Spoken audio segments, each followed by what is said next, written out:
Sarutobi Hiruzen was stirred from his thoughts by the 6-year-old waggling his robes. Aha! Forgive me, Naruto, what did you say? The old man said, having the decency to look embarrassed. Geez, you always look off like that. Naruto pouted. You must excuse me, Naruto. My mind isn't what it used to be, Hiruzen confessed. It was true that he may have been only in his 60s to civilians. He was ancient compared to most shinobi. Some would say he deserved it, but Hiruzen would disagree with them. Ever since the Kyuubi's attack and Minato's death, Hiruzen couldn't help but reflect on his mistakes. Admittedly, being Hokage during 2 major wars and countless other meaningless minor crises had taken a toll on the man, and his guilt mounted every day. Who are the Bush Shinobi? Naruto questioned, breaking Hiruzen's train of thought. The Bush Shinobi? Hiruzen echoed with some confusion. Yeah, the shinobi with the funny masks that hide in the bushes, Naruto elaborated, then turned back to his bowl of ramen.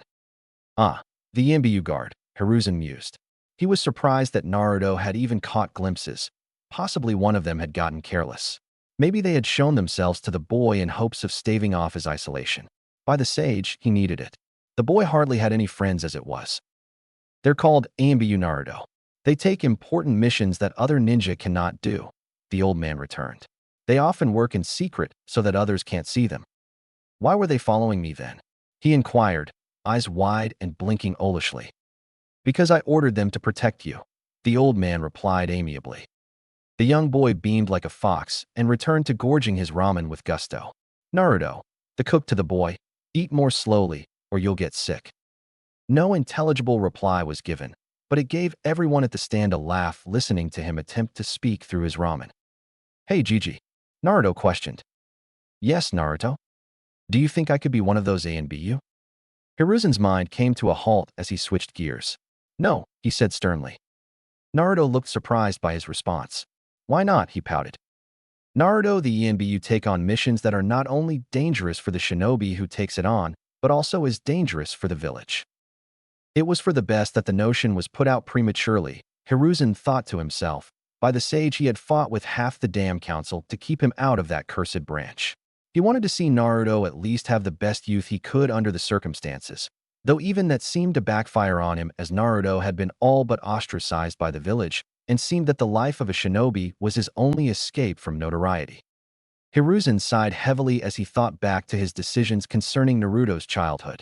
Perhaps Danzo was right about preparing the boy, as much as Hiruzen hated to admit it. Naruto was an asset, a trump card. Still, he shuddered to think about if the boy had been conscripted into the ENBU Corps from birth.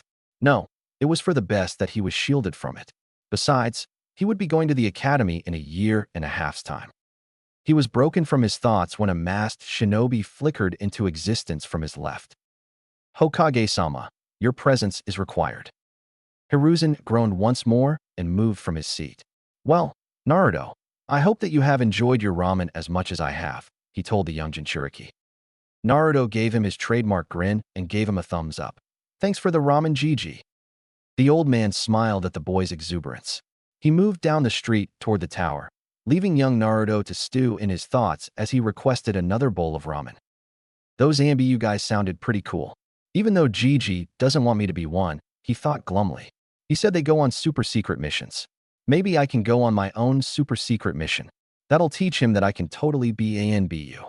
With that thought in his head, he finished his ramen and paid for the food, and walked down the street, ignoring the ugly stares he got from strangers. The boy trudged back to his house, speculating about his super secret mission, when a thought occurred to him. There was a fireworks shop in the Uchiha district of the village. With that, Naruto entered his apartment, trying not to pay attention to the curses that had been on his front door, and began thinking about his options to get into the shop unnoticed. 5 hours later. It had been relatively easy to get into the Uchiha district. The clan members just tended to ignore him. It was getting into that bastard shop that was the hard part. As soon as the man had seen a hair on his head, he kicked him out of the shop. Luckily for Naruto, he had found a window to the basement. All right, this is it, he said as he squirmed into the window, just for him to fall onto his stomach as he fell through the opening.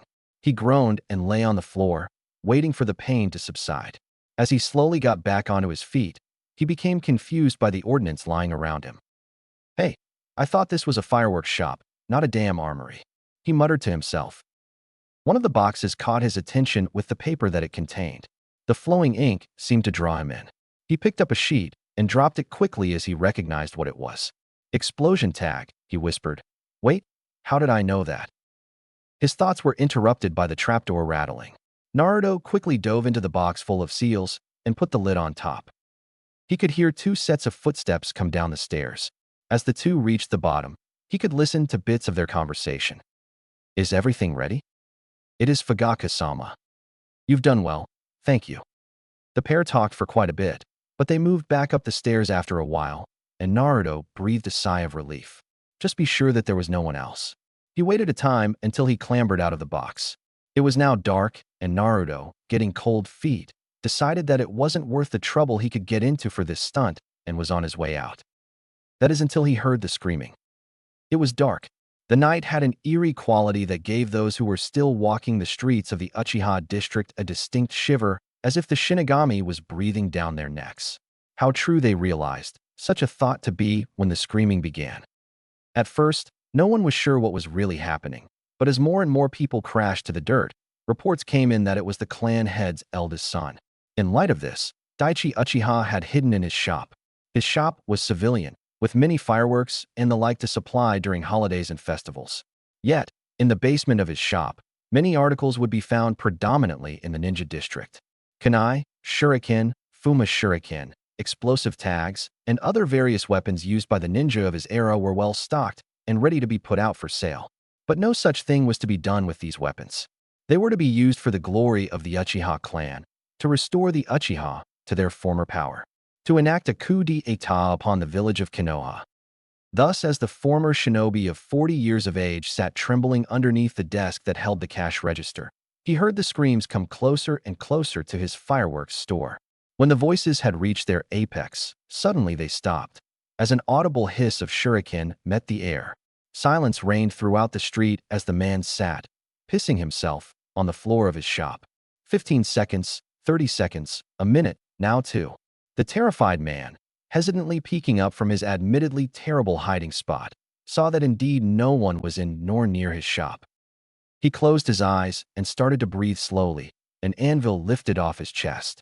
That is until he opened them back up and saw 2 red eyes looking back at him, narrowed as a judge who convicted the guilty.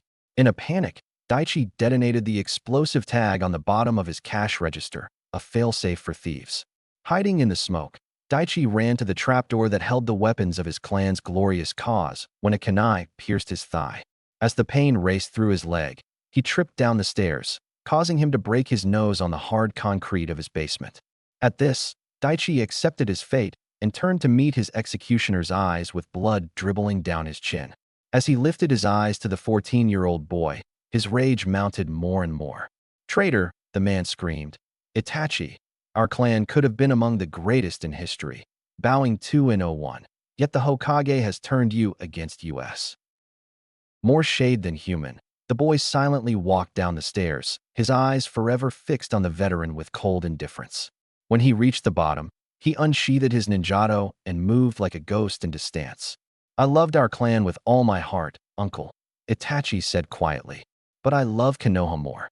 With that statement, the boy brought his sword through his uncle's throat, making the man fall onto his side, quietly gurgling his lifeblood onto the floor. As Itachi watched Daichi pitifully mule on the floor, he shed a single tear for his uncle and, bringing his head up, closed his eyes and sighed. Suddenly, out of the corner of his eye, Itachi noticed a shock of blonde, moving exceptionally fast towards the Umbu operative with a sword that was much too large for him. Quick as a flash, Itachi made an uppercut connecting with the person's upper face. With a cry, he dropped to the ground, his hands moving to his right eye. Itachi would have followed through with a stab through the neck, relatively painless death, when he realized who he was looking at. Naruto Uzumaki, the resident Jinchuriki of Konoha, was lying at his feet, grunting and gasping in pain while fighting the urge to cry. Itachi was familiar with the boy, for he had been on the boy's Umbu watch for about 6 months and meant the boy no ill will, though seeing him writhing on the floor. Itachi was at a bit of a pause. At the same time, he couldn't kill the boy. He also was privy to classified information. While he had Jinjutsu, which could wipe an average person's memory, Naruto was a Jinchuriki, meaning that the extra chakra pool in his body would disrupt his jinjutsu on immediate contact. As Itachi pondered what he could do, he was broken out of his thoughts by the Jinchuriki, who had grabbed the sword once again and looked back up at Itachi, staring at him with a single left eye. As Itachi moved to disarm the boy once more, he heard Naruto utter a single word. Why? It was a whisper, yet it reverberated across the basement like it had been the scream of the now-dead Daichi. To test myself, Itachi began to explain to Naruto, remembering the lie he had told Sasuke. I needed the best challenge to test myself against. It seems that my clan has fallen short. Silence once more reigned in the basement, and when Itachi figured Naruto was satisfied, he turned to leave as Naruto once again said a single word, bullshit.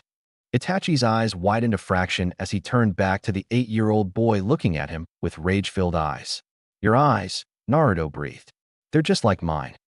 Itachi's eyes widened even more, this time, though for a different reason. While being an Umbu operative, he was conditioned to emotional training. Usually, when he entered such a state, he would only comprehend what he had done afterward. But for some inexplicable reason, Naruto's words had brought him out of his zone. His breath hitched, his eyes dilated, and he sank to his knees. He had wiped out his clan, butchered men, women, and children. He had killed his mother and father, all to stop them from killing more and burying their village in ashes. At this point in time, he was not the prodigy of the Uchiha clan, nor was he the Umbu operative who had carried out dozens of successful missions. At this point in time, he was simply Itachi Uchiha, a 14-year-old boy who had killed those closest to him for peace. Thus, Itachi had the inexplicable urge to pour his heart out to the 8-year-old boy in front of him for no other reason than to get it off his chest. If he was able to at the time, Itachi would have laughed. Indeed, you are right. He sighed, closed his eyes, and, regaining his composure, stood back up and proceeded to tell Naruto what had happened to lead him to this point. So the Uchiha were going to try and kill Hokage Gigi? Naruto asked eye-wide. Yes, Itachi replied. Then why do you have to kill everyone? Naruto said quietly. Itachi privately pondered whether he should tell him one final piece of information. To save my little brother Sasuke, he quietly. The massacre will happen either way, but if I do it, I'll at least be able to save one innocent. As Itachi wondered how this got to this point, he heard a fist slam into the floor. Why the hell did this need to happen in the first place? Naruto muttered under his breath. What the hell is the point of it all when stuff like this has to happen? Itachi sighed, because it is better to endure suffering and survive than to face extinction. From a biological standpoint, even you can see that. Bullshit, Naruto yelled again. There has to be something worth death. You said it so yourself. You love the village more. Isn't that more than self-preservation? You put your own happiness and suffering on the altar of Konoha. Isn't that the exact opposite of what you're saying? There are things worth dying for, Itachi. Despite his newfound respect for the child in front of him, Itachi snorted.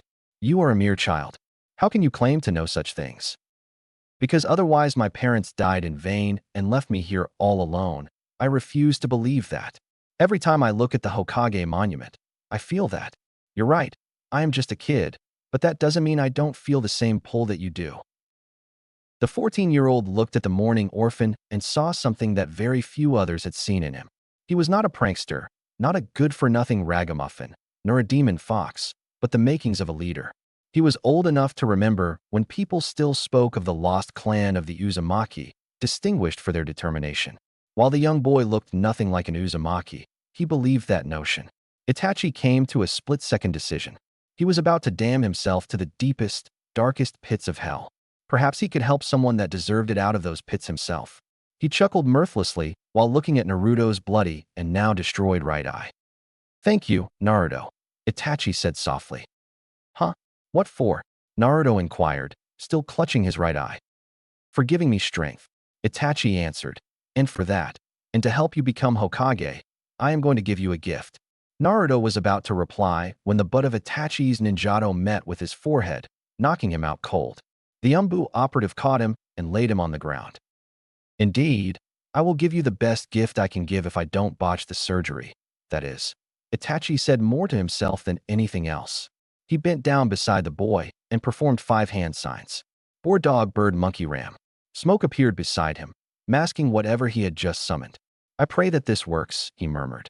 In front of him was a crow with mismatched eyes. One was with the eye of an ordinary crow, but the other had the eye of his best friend. Uchiha. 1 hour later. Hiruzen was a man who rarely was mad. Years of experience and mistakes due to his emotions had taught him that staying calm was the best thing to do in a dangerous situation. And in this case, Hiruzen wasn't mad. He was utterly furious. What a mess, he murmured to himself. He watched the shinobi go about their tasks, collecting evidence and bodies alike. What a damn mess. Who could have done such a thing? An operative audibly whispered. The old Hokage knew precisely who had done it. The boy had met him hours earlier and confirmed it. Hiruzen, however, did not answer Inu though. A voice from behind him did. Itachi Uchiha, the man clarified. Hiruzen could have punched Danzo. Of course, he was behind this fiasco. Itachi despised his clan. That is why he murdered Shui and took his eyes, caused infighting among his clan, and finally committed this atrocity. But why would he dash? Enough talking. I want the bodies gathered and taken away, Hiruzen nearly shouted. The operatives in the area complied with the order and quickly shunned out of sight, lest they be in the way of the Hokage's ire. The old warhawk came to his left side. This settles everything, Danzo said after a pause. What does this settle, Danzo? By the sage, do you not see the huge problem we're left with? Hiruzen retorted, whirling around to face the bandaged man, his anger quite visible. I consider it very minor, the Danzo confidently replied. The old Hokage took a second to collect himself, lest he did something that he would regret later on. Danzo, I cannot allow you to act on your own any longer, Hiruzen finally stated after taking a deep breath. As of this moment, you are relieved of your duties as second in command. But Hiruzen, I did it for dash. The good of the leaf? Hiruzen angrily interrupted. Well, the Uchiha were part of the leaf, and look where you left them, tattered, bloody, and nearly extinct.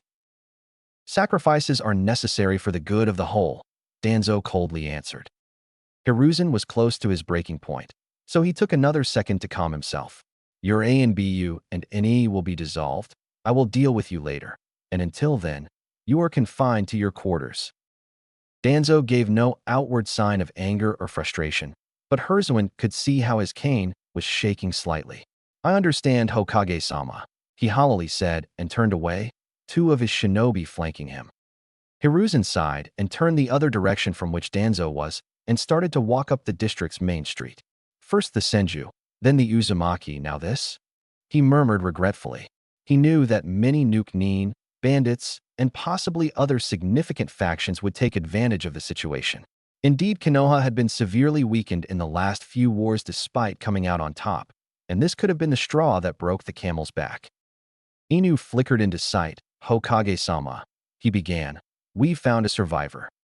Probably young Sasuke, estimated Hiruzen.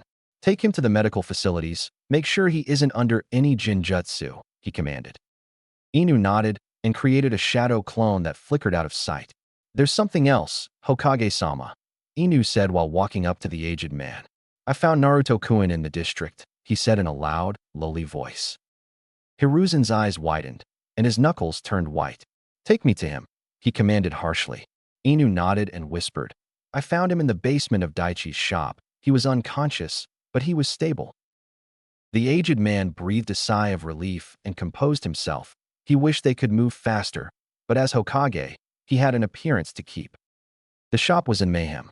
It looked like an explosion had gone off in the main room. Merchandise was thrown everywhere, and there were scorch marks where the cash register had been. Down the stairs, Hiruzen saw the young boy sprawled out on the floor. Has he been hurt? Hiruzen asked Inu. I'm not sure. What do you mean? Take a look at his face. Hiruzen crouched over the boy and turned his head towards him. A large scar that ran horizontally to his face was visible. It was almost fully healed. Still, he didn't like that there was a scar in the first place. It looks like a rather deep wound. Inu, have you checked his eye for any damage? He remained silent, as if uncertain of what to say. Hiruzen glanced back at him. Inu. I did, but Please check it yourself, Hokage-sama. Hiruzen was unnerved a little by Inu's disinclination, to say the least, even in situations that affected him. Inu was as professional as it got. To hear him answer such a straightforward question with such trepidation made him a bit cautious. Still, Hiruzen moved his hand to Naruto's scarred eye, and when he pulled back his eyelid, he couldn't believe what he saw. A red pinwheel that resembled a shuriken swirled and stared back at the aged man. He recognized it as Shursue's Sharingan. Hiruzen sat there for a solid minute, pondering what he should do before finally saying, "Inu, disregard all other objectives you have been given and take him to Safe House 401 as soon as possible." Inu shakily bowed and moved to gather the 6-year-old when Hiruzen stopped him. "As of now, this is S-rank classified intel. You are to share this under no circumstances without my express permission. Do you understand?" "Yes, Hokage-sama." "Good. Now leave before anyone sees you." Inu slung the boy on his shoulder and carried him out of the dilapidated shop. Hiruzen stood back up and sighed heavily. Must that boy be burdened with more than he already was? He thought to himself. There was no way out now. Naruto would have to become a ninja earlier than Hiruzen wished for. The boy would be ostracized even more than he already was. Neighboring factions might try to take the eye for themselves. He remembered the boy asking him about the ANBU branch earlier that day. "Do you think I could be one of those ANBU? May Minato and Kushina forgive me for what I must do," he thought to himself. His hand had been forced, and now they were crossing a bridge they couldn't retreat from. Naruto, of course, would most likely have to be inducted into the ANBU Corps. Hiruzen pinched the bridge of his nose and sighed heavily once again. He slowly moved up the stairs, his shoulders sagging. "I really am getting too old for this." He chuckled mirthlessly as he reached the top of the stairs. Safe House 401. Naruto first became aware of the bandages covering his face, specifically the applications covering his right eye, twitching badly from what he could tell. The second thing he became aware of was the pounding headache he had. "Oh, you're finally awake," a voice said. "You've had a pretty rough night. I'd suggest you stay in bed." Naruto shot out of bed and immediately regretted it as his headache became worse. Out of the corner of his eye, he saw a young man with messy white hair and a dog mask. "Inu," Naruto cried. Itachi didn't mean it. He was trying to protect the village. Naruto broke down into an incoherent, blubbering mess after that phrase. Inu was beyond perplexed by what Naruto had said. He sat down on the bed next to the boy and awkwardly patted the sniffling boy's head. "If you can calm down, you'll be able to explain the situation to me," he gently explained. After a few minutes of hiccuping and gentle rubs on the back, Naruto fell silent. "Are you ready to explain?" Naruto nodded and repeated the tale that Itachi told the young boy. By the end, Naruto was in tears again, and Inu sat in shock next to him. Inu realized after a few minutes that Naruto had fallen asleep again. Inu left the room and entered the living room pondering the story that he was told. He found that he, too, like Naruto, was exhausted from the events that had occurred during the night and laid down on the couch, determined to get some shut-eye. He didn't need to guard the safe house. 401 was practically an impenetrable fortress. It used to be the Uzumaki compound, but because they had been nearly obliterated, the council thought it prudent to allocate it to a more practical purpose due to the robust seals protecting the compound. How ironic, Inu thought to himself, that Naruto is the first person to be in this house in 6 years. He then drifted off to sleep. A few hours later, he was stirred by a swift whack to his mask by something wooden. "Hokage-sama," he asked bleary-eyed. Indeed. How is our young charge?" the aged man replied, holding his pipe in his hand. Mildly traumatized by the situation, "I'm not sure that he knows about the eye." Hiruzen nodded, and the pair were silent for a moment. Inu finally asked, "Is it true?" "Is what true?" "That the Uchiha were planning a coup." Hiruzen's eyes widened slightly for a moment. He sighed heavily and reached into his robes for his more expensive tobacco.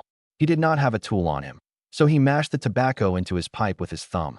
The first layer he pressed down on was somewhat hard, the second less, and the third even less. This systematic process took the Hokage around a minute, and when he was done, Hiruzen lit the pipe with a small fire jutsu.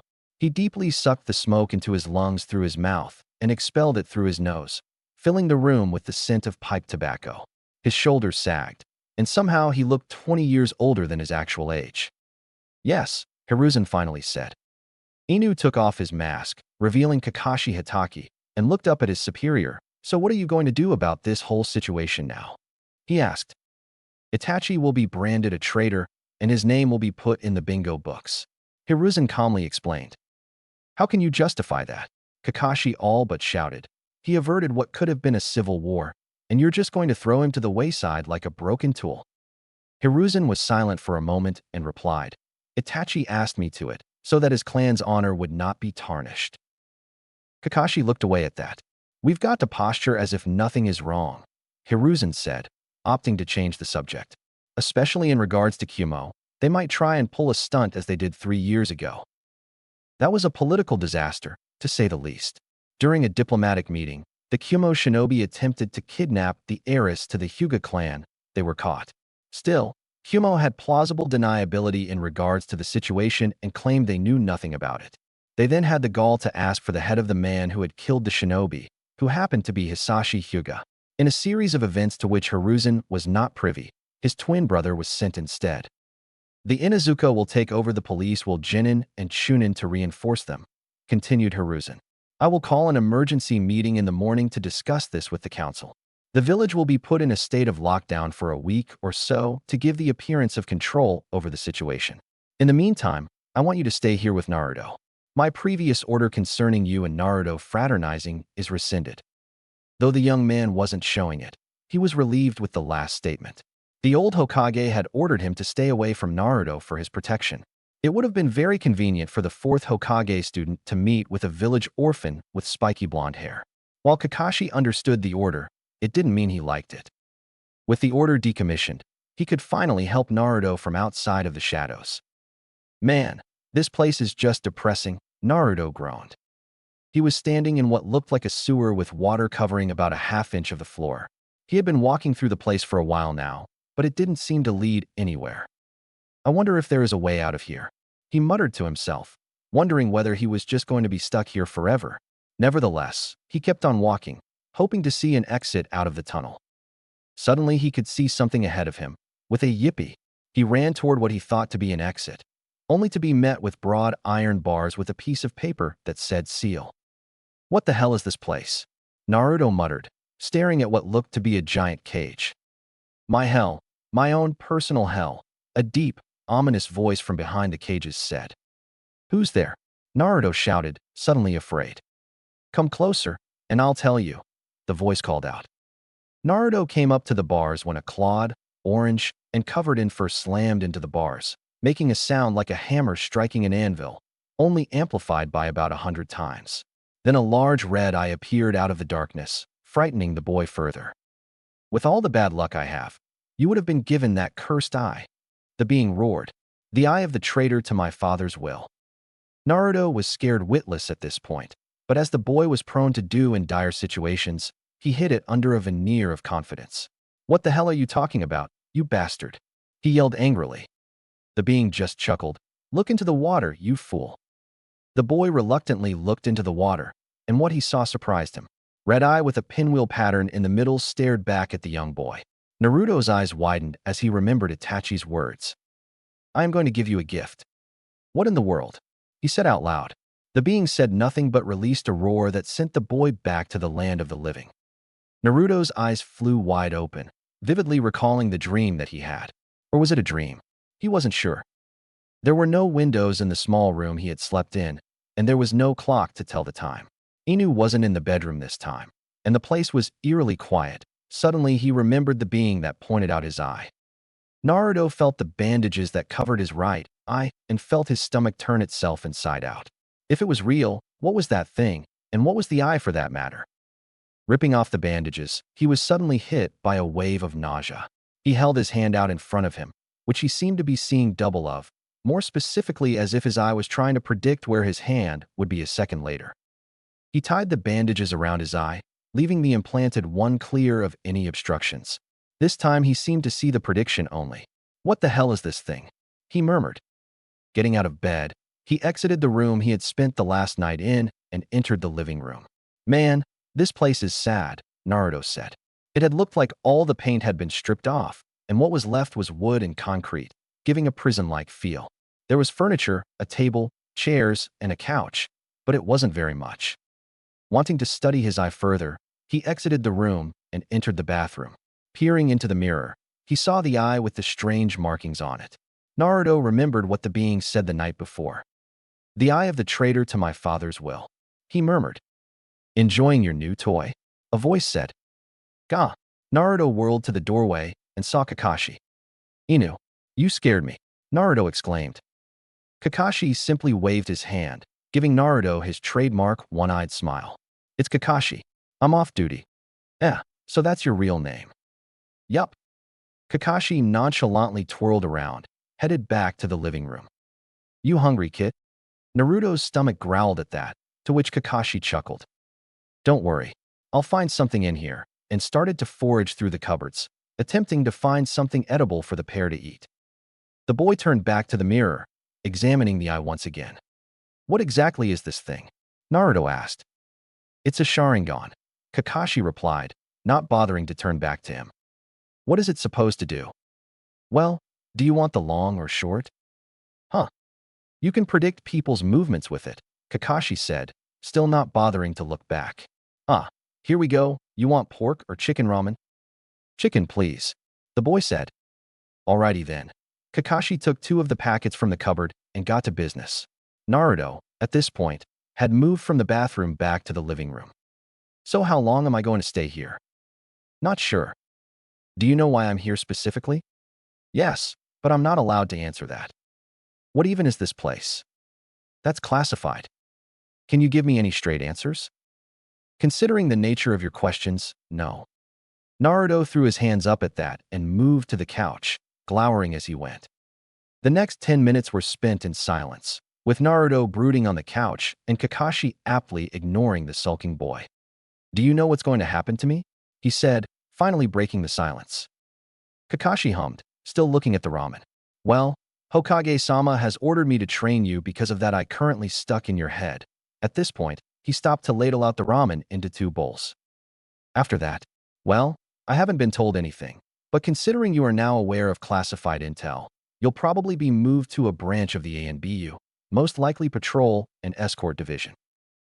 Old Naruto would have been ecstatic at that, but seeing Itachi and how he turned out was a little more than nervous. "No, you won't end up like him," Kakashi said as he brought the 2 bowls of ramen over to the table. Itachi was exposed to war and death at an early age, along with having to bear the burdens of being a prodigy and firstborn. Naruto didn't feel convinced. Nevertheless, he moved over to the table and started eating his ramen. "You'll need to cover that eye up. For now, it'll mess up your timing, and it'll constantly drain chakra," Kakashi commented as he somehow ate through his mask. "I'll put the bandages back on." Good." The rest of the morning was spent in silence as Naruto lounged around the house, while Kakashi read his book until he felt his tattoo tingle slightly, like a small electric current was being applied to it. "I've got to go." What?" "Hokage-sama requested my presence." With that, he disappeared like a ghost, and Naruto was left to his own devices in the empty house. Hiruzen was tired, so very, very tired. The council last night had been in a complete uproar about the situation. As to be expected, it wasn't the smoothest of meetings. However, Danzo was not present, so at least some of the fallout was mitigated. Speaking of which, he would be visiting his quarters today. It could hardly be called a house, considering he resided in the root base underneath the city. Hiruzen shivered as he thought about having to go through the ANBU tunnels. Nevertheless, it had to be done. He and Danzo had become estranged these last few years, especially after Minato's death. They had grown distant due to the differing philosophies the 2 men held. Even now, Hiruzen held a deep respect for the man, despite the sheer brutality of his methods. He could rely on Danzo to make the best decision for Konoha, even if it meant making a trail of bodies, friends, and foes alike. Hiruzen hated to admit it, but Danzo had been right. The old Hokage had failed to keep the situation under control. This whole debacle was the result of his mishaps. Sometimes he wondered if the afterlife awaiting him would be the faces of the dead, never speaking, faces neutral but forever judging him. He dreamt about it enough to believe it. He turned his thoughts to Naruto and sighed. How can that boy get in any more of a mess than he already does? Hiruzen thought. Frankly, this was his excuse to let Kakashi be around the boy a bit more, but he still couldn't help but groan when he thought about the eye. And Itachi had given away classified intel. He couldn't understand how it had happened. To say that Hiruzen was worried about Naruto was a gross understatement. He was absolutely terrified. Now that he was practically going to have to force the boy into his apparent vocation years before Naruto was intended to. Hiruzen felt a sense of dread as to how this would affect him. Kakashi had already told him how Naruto had woken up in the middle of the night and started sobbing out Itachi's story. Ambu at this age would surely have a lasting effect on him. Little Sasuke was an entirely different matter altogether. Currently, he was in a pseudo-catatonic state. Knowing the Uchiha clan, though, it would be highly likely that he would be obsessed with killing Itachi and could become a potential flight risk in the future. Of course, Hiruzen's advisors were already talking about how the boy should be taking multiple wives as to rebuild the clan. He shivered as he thought about it. So yes, Hiruzen was exhausted. His thoughts were interrupted by Kakashi walking through the door. "You wanted to see me, Hokage-sama?" "Indeed I did. This meeting has to do with your young soon-to-be charge." Hiruzen paused at this, taking a moment to blow tobacco smoke through his nose. "Your team will be taken off the rotating roster and will be put in the patrol and escort division next week, and you will be taken off the rosters entirely. This action is to give you the time to train Naruto correctly. You are allowed to use all ANBU-approved methods of training him." He paused again, this time staying entirely still. He will be briefed on his status as a Jinchuriki. Hiruzen finally said, eyes downcast. Kakashi's surprise was apparent. "Why?" Hiruzen's eyes became hard. "He is no longer a boy, Kakashi. He is a ninja and will be treated as such." "And what of his parents?" "What of them? Am I to tell him of his parents as well?" The older man's eyes never wavered as he sighed internally. They had always had a bit of a cold war in regards to Naruto. Kakashi wanted the best for Naruto, full disclosure on his status and his parents, including his mother's clan. Hiruzen was of a similar mind. However, his job required him to put the priorities of the village above the boy, limiting what he could honestly give to the boy. Thus, Kakashi would often get close to the edge of disobedience, close enough that Hiruzen had him under his eye, but never close enough that he couldn't claim credible deniability. "You may reveal who his mother was and his clan at the end of his training. His father shall remain unnamed." Kakashi looked appeased but still slightly frustrated. "Yes, Hokage-sama," he responded curtly. "You are dismissed." Kakashi turned back to the door before the aged man said, "The eye has not been told to any of the council members. As such, they believe that you and Sasuke are the only surviving Sharingan users, barring Itachi, of course. They have insisted that you teach him when he comes of age, either in a three-man cell or as an apprenticeship." The young ninja nodded softly and left as quickly as he had come. Hiruzen sighed once more, breathing tobacco smoke out his nose. "Well, it went better than I thought it would." Kakashi moved through the tunnels at a quick pace, anxious to get back to Naruto. He was thankful for the Hokage's permission. He was planning on telling the boy anyway, but it didn't hurt that wouldn't get in serious trouble for it. He understood why they wouldn't tell him of his father. As changed as Naruto seemed in the last few hours, they weren't willing to take the risk that he would reveal it to anyone else. A situation that all parties involved would like to avoid due to the hostility towards said father from neighboring villages. Still, he couldn't help but be resentful towards his superior, regardless of motives. Reaching the manhole to enter back into the safe house, he was surprised by the lack of noise emanating from the clan compound turned safe house. "I'm back," he called. Only silence met him, and he became even more suspicious. Kakashi searched the compound with growing concern. Finding that it was utterly empty sent him into a semi-panicked mode. Finally, after he had double-checked and triple-checked the place, he ran through 5 hand seals and slammed his outstretched hand on the ground, and in a puff of smoke, his ninkin appeared. A small pug with a Konoha headband looked up at him, tilting his head slightly. "What do you need?"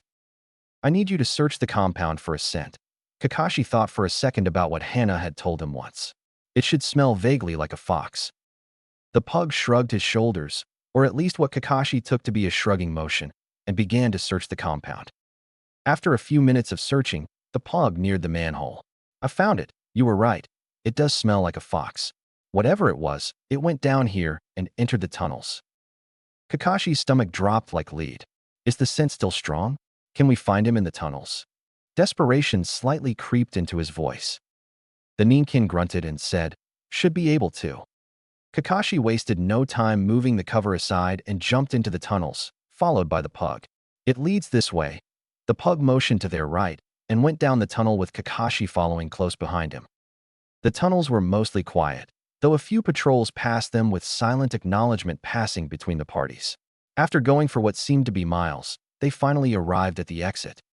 A cave opening, hidden to the outside by a mixture of fuinjutsu and jinjutsu, faced them. As they stepped through the exit, they found themselves outside the village walls and in the forest surrounding Konoha. "The trail is weaker here, but I can still smell it." Kakashi nodded. "We're looking for a 6-year-old boy with blonde hair." The pug grunted in confirmation and resumed tracking the scent. Finally, they were led by the scent to a dirt path that seemed to go even farther away from the village. As the pair got on the way, Kakashi realized where they were. By the sage, no. He panicked as he picked up his pace to a considerable degree. If he puts on the mask, he's done for. Kakashi soon came to the foot of a dilapidated shrine, a shrine that held the swirl atop its roof, synonymous with Konoha and the people of Yuzu. But Kakashi paid no attention to that. Instead of admiring the swirl or feeling pity at the state of the shrine, he sped through the entrance. As he entered the main room, he was greeted by a sight that frightened him even more. On the floor once again was an unconscious Uzumaki Naruto lying on the shrine's cold wooden ground. Near him was an Oni mask with a scroll next to him. Kakashi rushed to Naruto's side, checking for any discrepancies in his health. Nothing seemed to be wrong with him but his unconscious state. His pulse was fine, slightly sped up, and he didn't have a fever. That didn't stop Kakashi checking him double and triple for any wounds or any signs of poison. Finally satisfied with his quick medical examination, did he finally relax. It seemed that Naruto had not put on any of the masks. If he did, Kakashi would have been viewing a corpse rather than an unconscious boy. His eyes turned to the scroll, which he noticed had the swirl, much like the shrine had. Opening the scroll revealed the words Contingency Scroll Number 0. Underneath the characters were multiple storage seals. Kakashi thought about it with some interest, but his main goal was to get Naruto back to the safe house. "This boy is going to give me a heart attack one of these days." A few hours earlier, Naruto was less than happy about his current living arrangements. Frankly, this place creeped him the hell out. It felt like it had been stripped to its very essentials and was left like such. There were no decorations, no furniture outside what was required, and no paint. Naruto did not like it in the least. But what was even worse was the silence of the place. Naruto's apartment was out of the way relatively, so there wasn't much noise, but he usually had his window open so that he could always listen to the outside's ambient sounds. Plus, he always was thinking and doing other things, so he never had much time to complete the silence. Thus, the change to a completely silent, concrete room was jarring. Naruto didn't think it could get any worse until he heard the whispers. The whispers weren't precisely audible, but Naruto could make out what they wanted at least. And they wanted him to go through the manhole he had found a few minutes before when the whispers started. "I'm not going through that damn manhole," he muttered through gritted teeth. He was currently lying on his bed with the sheets thrown over his body, including his head. Every time he audibly voiced his reluctance to go through the manhole, the whispers seemed to be more forceful. He fought with the whispers for several more minutes until finally, "Damn it. All right," Naruto shouted and threw the covers off of him. The manhole was in one of the back rooms of the place. With some trepidation, Naruto moved towards the manhole with the whispers becoming louder, but not more understandable. Moving aside the grate, he was met with darkness. Losing his nerve, he moved away from the manhole without turning his back. Just when he was about to turn around a hand, he couldn't see shoved him down the hole. With a startled yell, he fell down the shaft, crashing in a heap on the tunnel's floor. As he lay on the concrete, heard the scrape of metal on stone as his primary light source was extinguished. The manhole had been closed. The whispers were growing louder as Naruto stumbled to his feet, urging him to go down the tunnel on the right. As he realized he couldn't go back up, he reluctantly followed the path they were sending him on. The tunnels were mostly silent, and he encountered no one on his way. Finally, he came to a halt at a cave opening. As he exited the cave, the entrance disappeared. On that odd note, he realized that it was night and that he was in a forest now, somewhere Naruto had never been. Naruto would have called himself lost, but the whispers seemed to know where they were. With more prodding from the hints, he made a beeline towards whatever they were leading him to. Finally, he stumbled into a clearing that contained a shrine. The shrine seemed to be in a bad state of disrepair as one of the entrance beams had collapsed, and there were leaves and debris all over the porch. Nevertheless, he braved the entrance and entered the main room. The room was in the same state as the porch, with dirt and dust piling up everywhere. But that isn't what caught the boy's attention. What did catch the boy's attention was the large assortment of masks on the far wall. It was one of the more unassuming masks, but it was still freaking out nonetheless. The whispers reached a crescendo, and they finally said the only thing that had made sense all night. That's the one. With that, Naruto's hand seemed to move on its own and grab the mask. The whispers stopped completely, and Naruto was left to listen to the wind rustle the leaves outside as he inspected the Oni mask. It was a typical mask, at least for one of its kind. Instead of putting it on, he turned it over to its back, where he found a small seal that said storage on where his head would have met his forehead. Without much thinking, he put his palm onto the seal and said, "Activate." This action caused several things. First was some excruciating pain as his chakra was prematurely unlocked, without any warm-ups either. The second was a large puff of smoke, which choked him up. The third was that something fell out of the seal and clattered to the ground.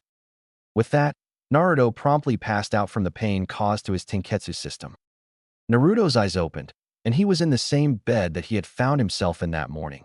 For some reason, he felt that he was going to find himself waking up in this bed quite a lot. Groaning, he sat up in his bed and jumped off of it. Moving out into the living room, he found Kakashi once again. This time, instead of reading his small orange book, he was reading a scroll. "What's that?" Naruto asked. "I should be asking you that," Kakashi replied with a hard eye turned towards Naruto. "What the hell did you think you were doing?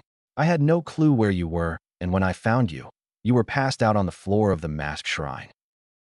Naruto had the decency to look sheepish as he cowered under Kakashi's stern gaze. "I heard voices." "You heard what?" "I heard voices," Naruto shouted indignantly. "And they wouldn't leave me alone." Kakashi looked incredulous at Naruto's response. "So you decided to follow them by yourself instead of waiting for someone like me or Hokage-sama?" "Naruto, I cannot stress the ridiculousness of the decision you made. What if these voices were an enemy trying to lure you out?" he rhetorically asked. "You would be dead right now, that's what." Naruto stood there awkwardly, dutifully receiving the verbal reprimand he was getting. His spirits were wilting as Kakashi continued ranting. Kakashi sighed, putting his hand over his face. "Just don't go doing something without consulting me.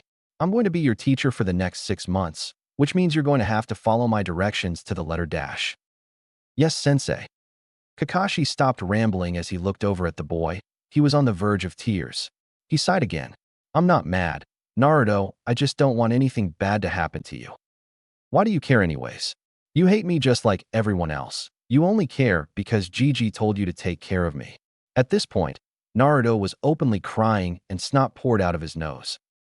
At this, Kakashi remained silent for a few seconds, with Naruto's crying being the only thing he heard. Kushina Uzumaki. At that, Naruto looked up at the ninja, who had a faraway look in his eyes. "My mother died when I was young, and my father committed harakiri. After I became a ninja, Kushina was like family to me." Naruto stopped crying at that, but he was still sniffling. His whole world had been shifted once again for the second time in the past few days. Was she my mom?" he whispered tearfully. Kakashi sighed once more. "Yeah." Naruto stood there for a second and then crawled into Kakashi's lap, startling the man. What was she like?" he hiccuped. Kakashi thought for a few seconds. "She was loud and brash, but she was very brave and a very strong ninja." "Did she love me?" "Naruto, I'm not sure there was anything in the world she loved more than you. Can you tell me stories about her?" "Well, there was one time." As Kakashi regaled stories about Kushina to the boy, Naruto felt his eyes becoming droopy. As much as he tried to fight it, he soon found himself drifting off to the peaceful land of sleep. Kakashi must have gone off for quite some time about Kushina, making sure that he left Minato out of the stories before he realized that Naruto had fallen sound asleep on his lap. Kakashi sighed for what felt like the millionth time that night. He truly had no idea how to go about training, much less a 6-year-old child. MBU training usually consisted of about 3 months, but considering that Naruto was a complete beginner, they were realistically looking at about 9 months of training, and that was pushing. Along with that, Naruto still was just a child. He was going to have to take that into consideration. He knew this was going to be incredibly difficult, but he wasn't willing to delegate the task to anyone else for obvious reasons. He had a debt to pay, and he cared deeply about the boy. At least the scroll Naruto had uncovered would help considerably with training. Upon inspection of the scrolls, he had discovered that they were mostly training manuals. More specifically, they were training manuals for Uzumaki, who happened to find themselves in Konoha without any guidance. Kakashi had leafed through some of them, but he was planning on reading them later. He laughed out loud as he thought about where they had been placed. No fancy seals, no secret codes, just on the back of a mask. Unfortunately, his laughter seemed to wake Naruto up. "Sorry for waking you." Kakashi apologized sincerely. "It's all right," Naruto mumbled, rubbing his eyes and then placing his head on Kakashi's chest. "When are we going to start training?" he asked, still a bit bleary. Kakashi thought about that, considering that he would have to plan out a 9-month training course for him. 2 weeks, I think, Kakashi replied. Naruto grunted in appreciation. Kakashi thought he had gone back to sleep when he said, "Hey, Kakashi. Can we paint the walls? They're kind of boring." Kakashi chuckled, somehow thinking he was going to enjoy the next few months with him. Beginning training for an Uzumaki can generally be difficult due to our innate characteristic of increased chakra levels. Understanding chakra and, more specifically, utilizing chakra and harnessing it must be a priority among our clan's children. It can be challenging to go toe-to-toe in pure ninjutsu combat for an Uzumaki if this process is not undertaken. As such, it is crucial to master water walking, not only because it is a good chakra control exercise, but because it is a rite of passage for the clan. To begin, the Kagabunshin is an excellent place to start. The technique's usefulness is due to the fact that the jutsu holds no real difficulty other than the fact that it consumes a large amount of chakra, something that an Uzumaki should have no problems with in regards to the technique. Another good starter technique is the henge, though the trainee should try to create a solid chakra layer rather than merely a visible one. Once the trainee has mastered these techniques, they can move on to less chakra-intensive techniques. Kakashi rolled up the scroll at this. Well, the scrolls left at the temple were useful. Kakashi mused while throwing the scroll in his hand up and down, eyeing the others he had on his desk in his bedroom. He had never asked Kushina much about her clan while she was alive. She would often become distraught when it was brought up due to the fact that she was the only known survivor of her clan. Thus, no one had the heart to ask her such in-depth questions about her clan. It was something that he had been severely regretting not asking her since being told that he would be taking on Naruto's training. But due to Naruto's luck, or naivety, he now had a better understanding of their physiology other than significant chakra reserves, something that he was supremely appreciative of. Armed with the information he had been given from the scroll, a training regime was forming in his head. The first few months would be mastering the basic ninjutsu and some strategy and theory on all 4 techniques trees. After that, shuriken jutsu and kenjutsu would be next on the plate. The pair would go over some basic katas for taijutsu, but they wouldn't focus too much on it. Naruto was so young that it wouldn't help him learn a style that he could use now, but not in a year and a half, because of physical growth. Finally, going over more advanced techniques and sparring will be the last few things on the list. It wasn't fantastic, but it was the very best he could do, considering the fact he had about 9 months to train Naruto. All he knew was that they weren't going to mess with his eye for quite a while. With a large amount of physical energy molded into his chakra, Naruto could make the eye reject him from the absence of any substantial spiritual energy. He had about a week before their allotted time began, so he could still work out the kinks for the time being. Speaking of Naruto, he thought, grabbing a storage scroll. Kakashi found Naruto sitting on the couch, attempting to meditate. He had told the boy of his status as the jailer of the Kyuubi as early as this past week. He had told Naruto that it would be best to learn to control his emotions. That being said, it can be rather tricky for a person as outgoing and empathetic as Naruto to control themselves, much less if they're 6 years old. With that in mind, Kakashi suggested mediation, though the way Naruto's face was pulled into a grimace indicated that he was still getting to grips with the technique. It was an almost essential skill for a ninja to have, even more so as a Jinchuriki. Still, the grumbling was amusing. "I'm going out. I have to get a new book." No reply was given, but Kakashi saw Naruto's eyes scrunched harder. He shrugged and sauntered over through the compound to the manhole. It was much less convenient than just having a damn door, but oh well, secrecy and all. The village was still reeling from the Uchiha massacre. It was evident by the sheer quietness of the place, not to mention how empty it was. One would think it would be a ghost town if there weren't Chunin patrols going up and down every street. The Jounin thought it reminded him of the Third Shinobi War, and a slight nostalgia washed over him.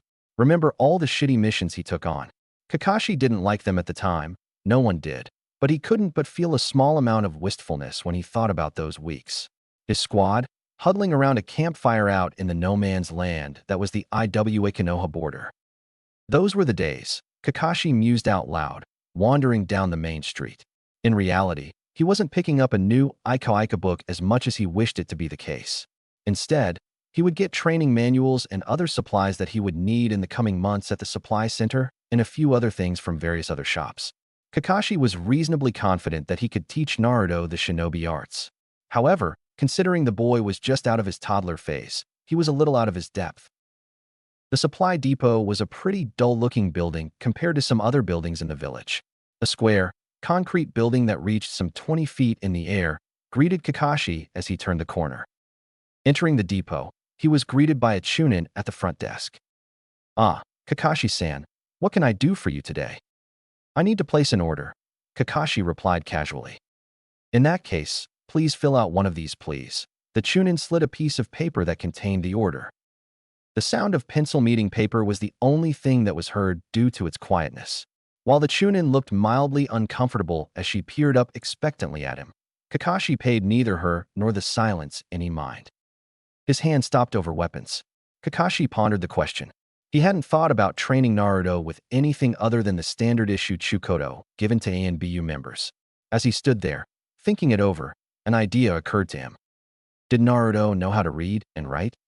It was a reasonably pedestrian question, but Kakashi just realized that considering Naruto's age and intelligence for that matter, there was a reasonable chance that he didn't know how to read basic hiragana and kanji.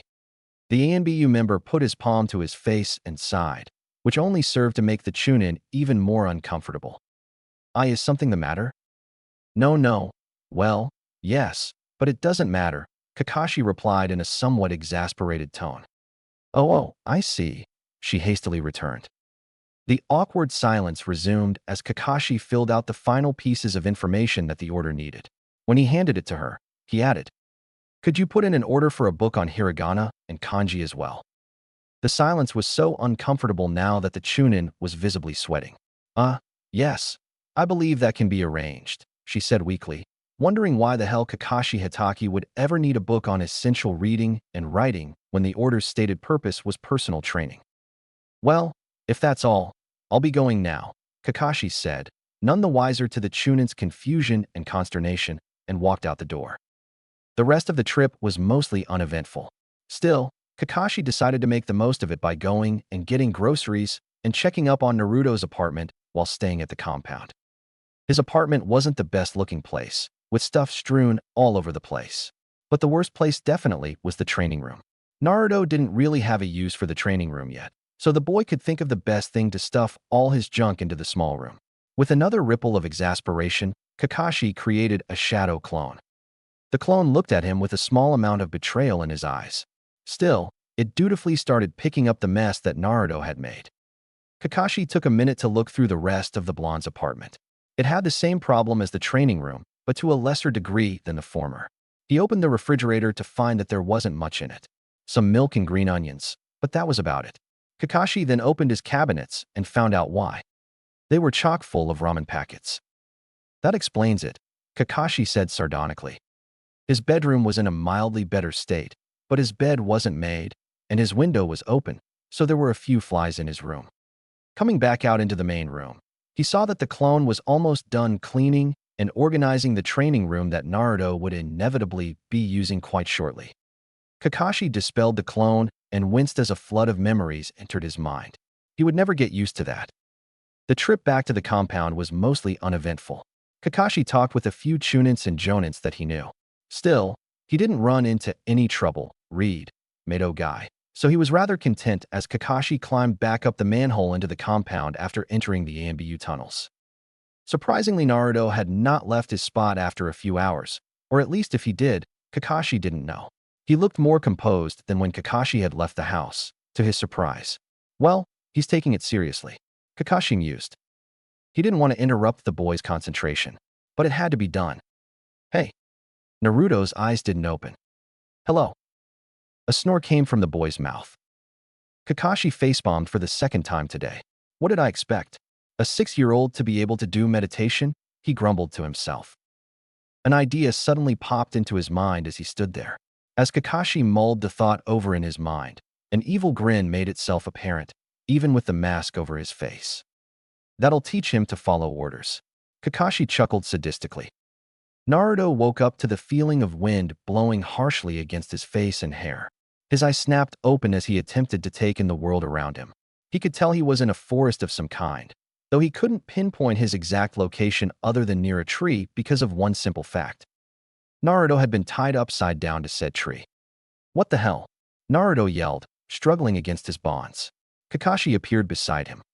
Ah, you're finally awake. If looks could kill, Kakashi would most undoubtedly have died. What's the big idea?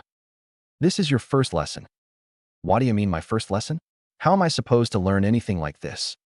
Kakashi sighed and rolled his eyes. Your first lesson is to do everything I say, and if you can't do that, at least learn to be able to deceive me. Naruto crossed his arms and turned his head away, pouting. That stupid exercise was boring anyway. All I was doing was sitting there and doing nothing. Naruto, I told you already you're the Kyuubi Jinchuriki. You have to be in control of your emotions and not let them take hold of you. How the hell is sitting in one place and doing nothing supposed to help that? Naruto was fuming. How was he supposed to stay awake? Naruto, you're part of the ANBU now. Your life will get exponentially harder from here on out. If you can't do a simple meditation exercise, what are you going to do when you have to spend days in the pouring rain with no spare clothes? Kakashi asked rhetorically. Naruto finally had the decency to look sheepish at his words. What will happen when you have to carry a comrade 50 miles back while also being injured? What will happen when you have to hold off multiple opponents when you've been awake for 72 hours? What happens when? All right, I get it. Naruto yelled. I'm dumb and lazy and. Kakashi grabbed him by the hair and pulled him closer. No, it's obvious that you don't understand anything. Kakashi rasped in a harsh whisper. The ANBU are the first and last lines of defense of the village. We are the best of the best. There is no excuse for failure, and there is no room for bullshit. Do you understand me? Naruto nodded weakly, and Kakashi let go of his hair, letting him swing back. Kakashi internally winced even though he didn't show it. For the second time today, he had overestimated Naruto. He needed to remember that he was dealing with a 6-year-old child, not a Genin or Chunin recruit. Kakashi decided right then and there that this would be the most challenging instruction job that he would be a party to. Kakashi sighed and cut the rope with a kunai, catching Naruto as he fell. Slinging him over his shoulder, he walked. Walking about 50 feet, they came to a clearing that made it apparent that they were above the Hokage monument. Kakashi walked up to the edge and looked at the head of the first Hokage.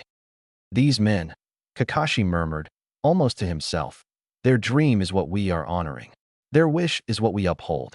Their fire lives in us and will live in all generations of Konoha shinobi. Their will of fire is our will of fire. Do you understand now, Naruto? What a precious thing we are called upon to defend. Kakashi looked over to see Naruto's odd face, looking directly at him, his azure eyes piercing him like a sword. Finally, Naruto gulped and nodded enthusiastically. Why yeah, I think I do now. Kakashi chuckled and set him on his feet next to him. It was getting dark, and the sun was setting. After a few moments of silence, Kakashi spoke up. You know, that view is the best view I've seen in all my life. Nowhere else even comes close. Naruto didn't respond, but out of the corner of his eye, Kakashi saw Naruto nod in an almost reverential sort of way. They stayed there in silence for the next few minutes, contemplating the sunset. Finally, when the light died, they went on their way home. When they returned home, Naruto broke the silence. Hey Kakashi? Can I meditate up there tomorrow? At the Hokage monument, I mean. Kakashi looked at him with an unreadable expression for a few seconds. Finally, he said, Sure, as long as you don't get too close to the edge. Naruto's face broke into a slight grin. Thanks, Kakashi-sensei. Kakashi smiled lightly and looked at the walls. Suddenly, he had an idea. Ma. We still need to paint these walls, don't we, Naruto? Naruto took one glance and then nodded emphatically. Oh yeah, we do. Kakashi turned back to Naruto and leaned over to him in a conspiratorial manner. Why do you say I teach you a trick to make painting 10 times quicker tomorrow? Naruto nodded emphatically once more. Kakashi stood up. But I'll only show it to you if you go to bed straight away. Naruto gasped and quickly ran to his room and flung the covers over his body. Kakashi watched it and chuckled. What an evening, he chortled to himself. The next morning, after dropping Naruto off up at the Hokage monument at around 10 in the morning, Kakashi went over to the Genin Academy to talk with a few instructors. He figured if anyone knew how to turn hyperactive kids into a ninja, they could at least give him a few pointers. However, as he spoke to a few of them, he realized that, no, they had nearly nothing helpful in regards to teaching children how to become ninja in a short period of time. The majority of the time that the children spent at the academy was mainly learning theory and memorizing historical facts. This annoyed Kakashi to such a degree that he planned on meeting the Hokage later that week to issue a complaint about it. However, he had more important things to do. Kakashi decided to head back to the safe house and pore over the scrolls to better understand what he was working with. This idea proved to be much more successful and interesting than his first idea. Not only was it helpful in enlightening Kakashi on how to train children, it even included some basic historical facts about Uchiha and the history of the Uzumaki clan. According to the scrolls, the Uzumaki clan started with the firstborn son of the second son of the sage. Apparently, he had been brash, rude, and reckless. Oftentimes, he would get into constant fights with his younger brother, the future patriarch of the Senju clan. This became such an issue that his father banished him to Uchiha, where he spent the next 10 years of his life in exile. During that time, he would learn to calm his anger and attitude with calligraphy and meditation. He would also discover a secret summoning clan during his stay, which he would strike a pact with. When his 10 years were up, his father asked whether the young man wished to return to his father's house. He politely declined. He had made a name for himself on the island and wanted to stay at his new home. He took a wife from one of the nearby fishing villages, the daughter of a blacksmith whom he had become good friends with on his time on the island. It is said that all the Uzumaki with red hair have it because of her red hair. Thus, the Uzumaki clan was born. Kakashi sighed and put the scroll down again, realizing that he had been distracted by the historical implications of what he had read. So he's related to the Senju, Kakashi mused. Well, I suppose that is interesting. He hadn't gleaned much from the scrolls so far, but there was a lot of material, and it had given him an idea. He looked up at the clock. It was 20 past 4. Kakashi wondered if Naruto had gotten bored and wandered off. Well, it wouldn't matter. Kakashi could find him anyways. Rolling the scroll up, he got up and moved to the entrance, both to get paint and collect Naruto. At the Hokage monument, Kakashi stood in the edge of the forest, watching Naruto look out upon the village. He was a little more than amazed. He saw as Naruto watched the village, eyes open and nearly unmoving as he breathed slowly and deeply. This was the kid that fell asleep yesterday? Kakashi yelled to himself. Finally, after a few more moments of watching him, Kakashi stepped out of the forest and into the clearing. Naruto whipped around and smiled. Hey Kakashi-sensei, he called softly, seemingly still on his meditation high. Kakashi returned in an equally soft voice. Hello, are you ready to learn that trick I promised you yesterday? Naruto's eye lit up, and he nodded vigorously. As like the night before, the trip back to the safe house was carried out in silence. It was only when they returned to the living room/kitchen area that Kakashi broke the silence. All right, let me demonstrate the trick. Kakashi ran through the hand seals. Kagebushin no Jutsu. A puff of smoke was seen, and an exact replica of Kakashi stood beside him, something which awed Naruto to no end. Wow, that's super cool. Are you really going to teach me how to do that? Kakashi chuckled. If I wasn't, would I have shown you? He ran through the hand signs again. Try to get them perfect, Naruto. It'll only work if you're able to do them exactly. Kakashi could have had Naruto use his Sharingan, but Kakashi didn't want to risk it rejecting him, at least for now. Naruto and Kakashi sat on the rug in the living room, Naruto trying to perfect the hand signs and Kakashi watching him and giving him instructions. Your index finger isn't straight. Try doing it like Tia, now you got it. Kakashi beamed as Naruto performed the hand seals slowly yet flawlessly. Naruto gave him a foxy grin as he sped up his movements, running through the seals multiple times. All right, now try running through the hand seals again, this time adding chakra to it. It's already been unlocked, hasn't it? Yup, Naruto returned. Here I go. He flew through the hand seals, and just like Kakashi, he yelled, Kage Bunshin no Jutsu. Just like that, 3 puffs of smoke billowed out from him. When the smoke cleared, 3 sickly clones met Kakashi's eye. Stunned, Kakashi remained silent until he said, Well, Naruto, that was an impressive first try, but not perfect. Let's try it again, shall we? Naruto, sweaty but determined, ran through the seals again. This time a single clone popped into existence, much more solid than the other ones, but popped after a few seconds. Kakashi laughed. Well, looks like we have a lot of practice ahead of us. They continued like this for the next hour until finally, he ran through the hand seals for the last time. Kage Bunshin no Jutsu. This time 2 perfect shadow clones popped into existence. The 3 Narutos all looked at each other and then started celebrating. Yeah, we did it. Hell yeah, we did. Look at me. I'm totally solid. One of the clones punched the other to test it. The clone hit back, and they got into a fist fight, expelling each other in a cloud of smoke. Kakashi watched from the floor, trying to contain his laughter. The smoke cleared once more, and one sheepish-looking Naruto was all that remained. It was now 5:30, and the pair decided that Naruto was too tired to start painting tonight, much to Naruto's disappointment. How about I make some ramen to cheer you up? Kakashi offered something which perked up Naruto. As Kakashi stood over the stove making ramen, he thought over the last few days as he slowly got the hang of being a master/guardian of a ninja to be. There had definitely been some screw-ups on his part, but overall he thought he had done relatively well. Which reminded him. When Kakashi went to go get the paint, he noticed something. In the store, there was a calligraphy set that seemed to be gathering dust. When he went to the cashier, he waved him off. That thing? Oh, that's just an old set we've been trying to get rid of. If you want it, I can give you a discount, what do you say? Kakashi thought back to what he had read in the scroll about the patriarch of the Uzumaki. Perhaps calligraphy could help Naruto as well? Sure, Kakashi replied. Kakashi left the store after that, deciding to go pick up Naruto. Present. Kakashi turned and looked where Naruto was sitting. He pulled the set out of his back pocket and placed it on the table. Naruto looked up at him in a curious manner. What's that? He asked. It's a calligraphy set for drawing and making art. Naruto picked it up, opened the wooden box, picked up the brush, and eyed it quizzically. I thought you might want it since your clan was renowned for their calligraphy skills, among other things of that nature. Naruto looked back at Kakashi and beamed at him.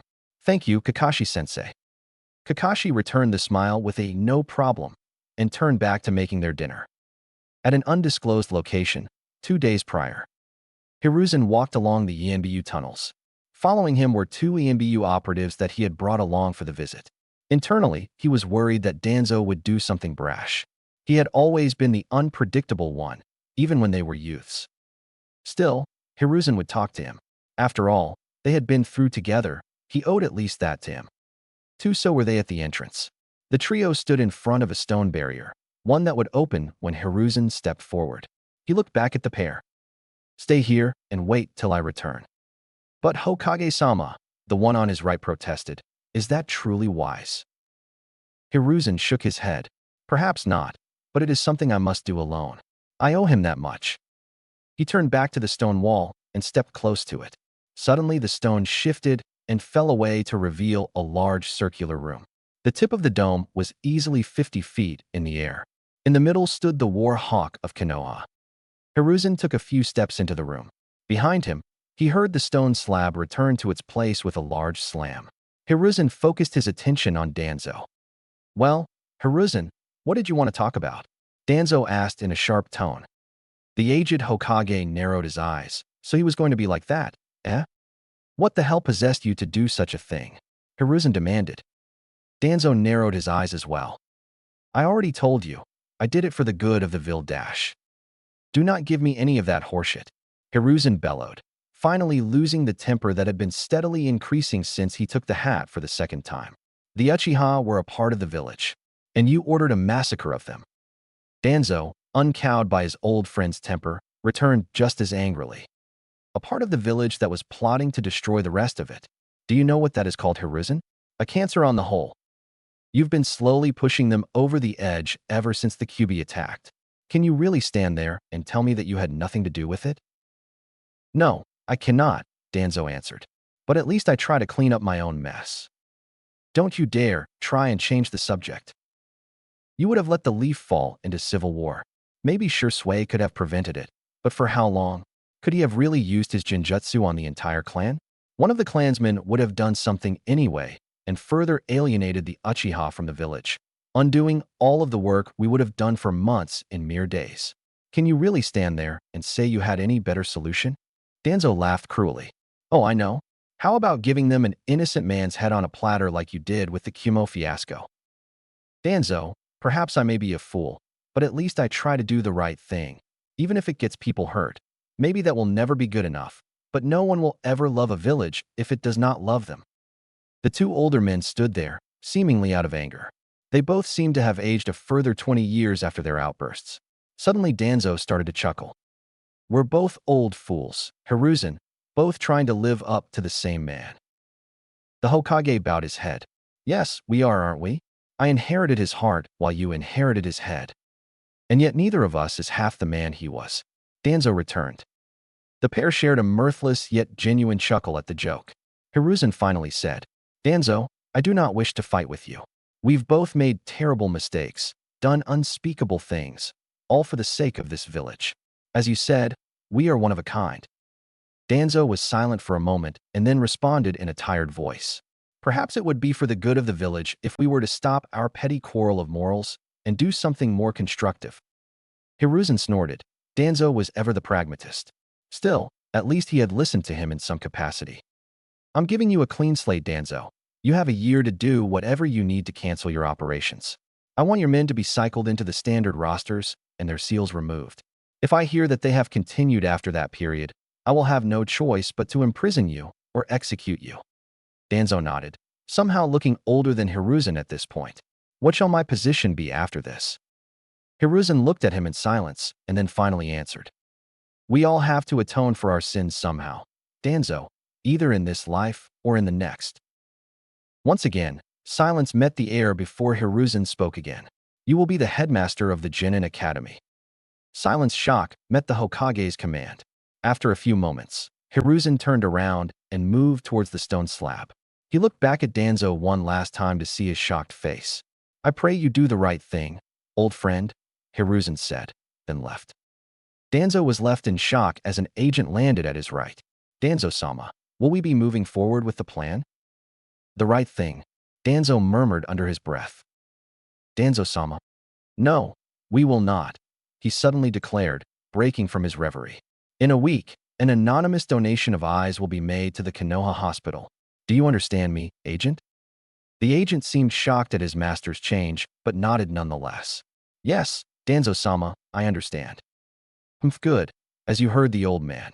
In a year, you will all be out of my hands. Will we be useful there, Danzo-sama? He had a smirk on his face as he replied. Oh, I think you'll do just fine. Last week marked the beginning of Naruto and Kakashi's journey together. So far, it had been relatively smooth sailing in terms of progress, and all was as Kakashi had predicted it would be. He did have Naruto learn the Kage Bunshin during the week before training started, so he did have a leg up in that department, something which Kakashi was supremely thankful for since his Bunshin's memories could be absorbed by Naruto. It was something that Kakashi realized could be a complete game changer for Naruto's training. Considering his host and his heritage, Naruto had a ridiculous amount of chakra to spare. This meant that Naruto could potentially speed up training that might have taken him months into weeks or even days, which his newly acquired Sharingan further compounded, but they had left it alone for the time being. After all, it was more important to use 3 ninjutsu correctly than to know 10,000 and not know how to use them at all. So far, they had gotten through a good chunk of ninjutsu theory. Kakashi predicted that they would be able to move on to Jinjutsu in a few weeks, which would probably take the boy a good bit longer to learn since it was one of the most technical technique branches of ninjutsu. In terms of actual work, Kakashi had noticed that Naruto had taken to the calligraphy set like a fish in water, something which didn't surprise Kakashi in the slightest. What did surprise him was how quickly Naruto picked up the written language. It took him less than a week to master its basics, which amazed Kakashi to no end. Of course, his kanji would take years to be of any actual use. The boy was not the sharpest blade of grass after all, but the speed at which he picked up hiragana and katakana was astounding. The calligraphy set seemed to be doing him, as well as the daily meditation, wonders. Naruto was definitely much calmer than the week of the Uchiha incident, and it seemingly wouldn't be going away anytime soon. Naruto also had been reading the scrolls that they had been able to get open. Some of them contained fuinjutsu that Kakashi could neither make heads nor tails of. Thus, they were relegated to the scrolls they could open at the moment, which mainly included clan culture, history, and ninja basics, along with a fuinjutsu 101. Kakashi had also been having Naruto attempt shuriken jutsu and other things related to the subject. That study had not been going particularly well.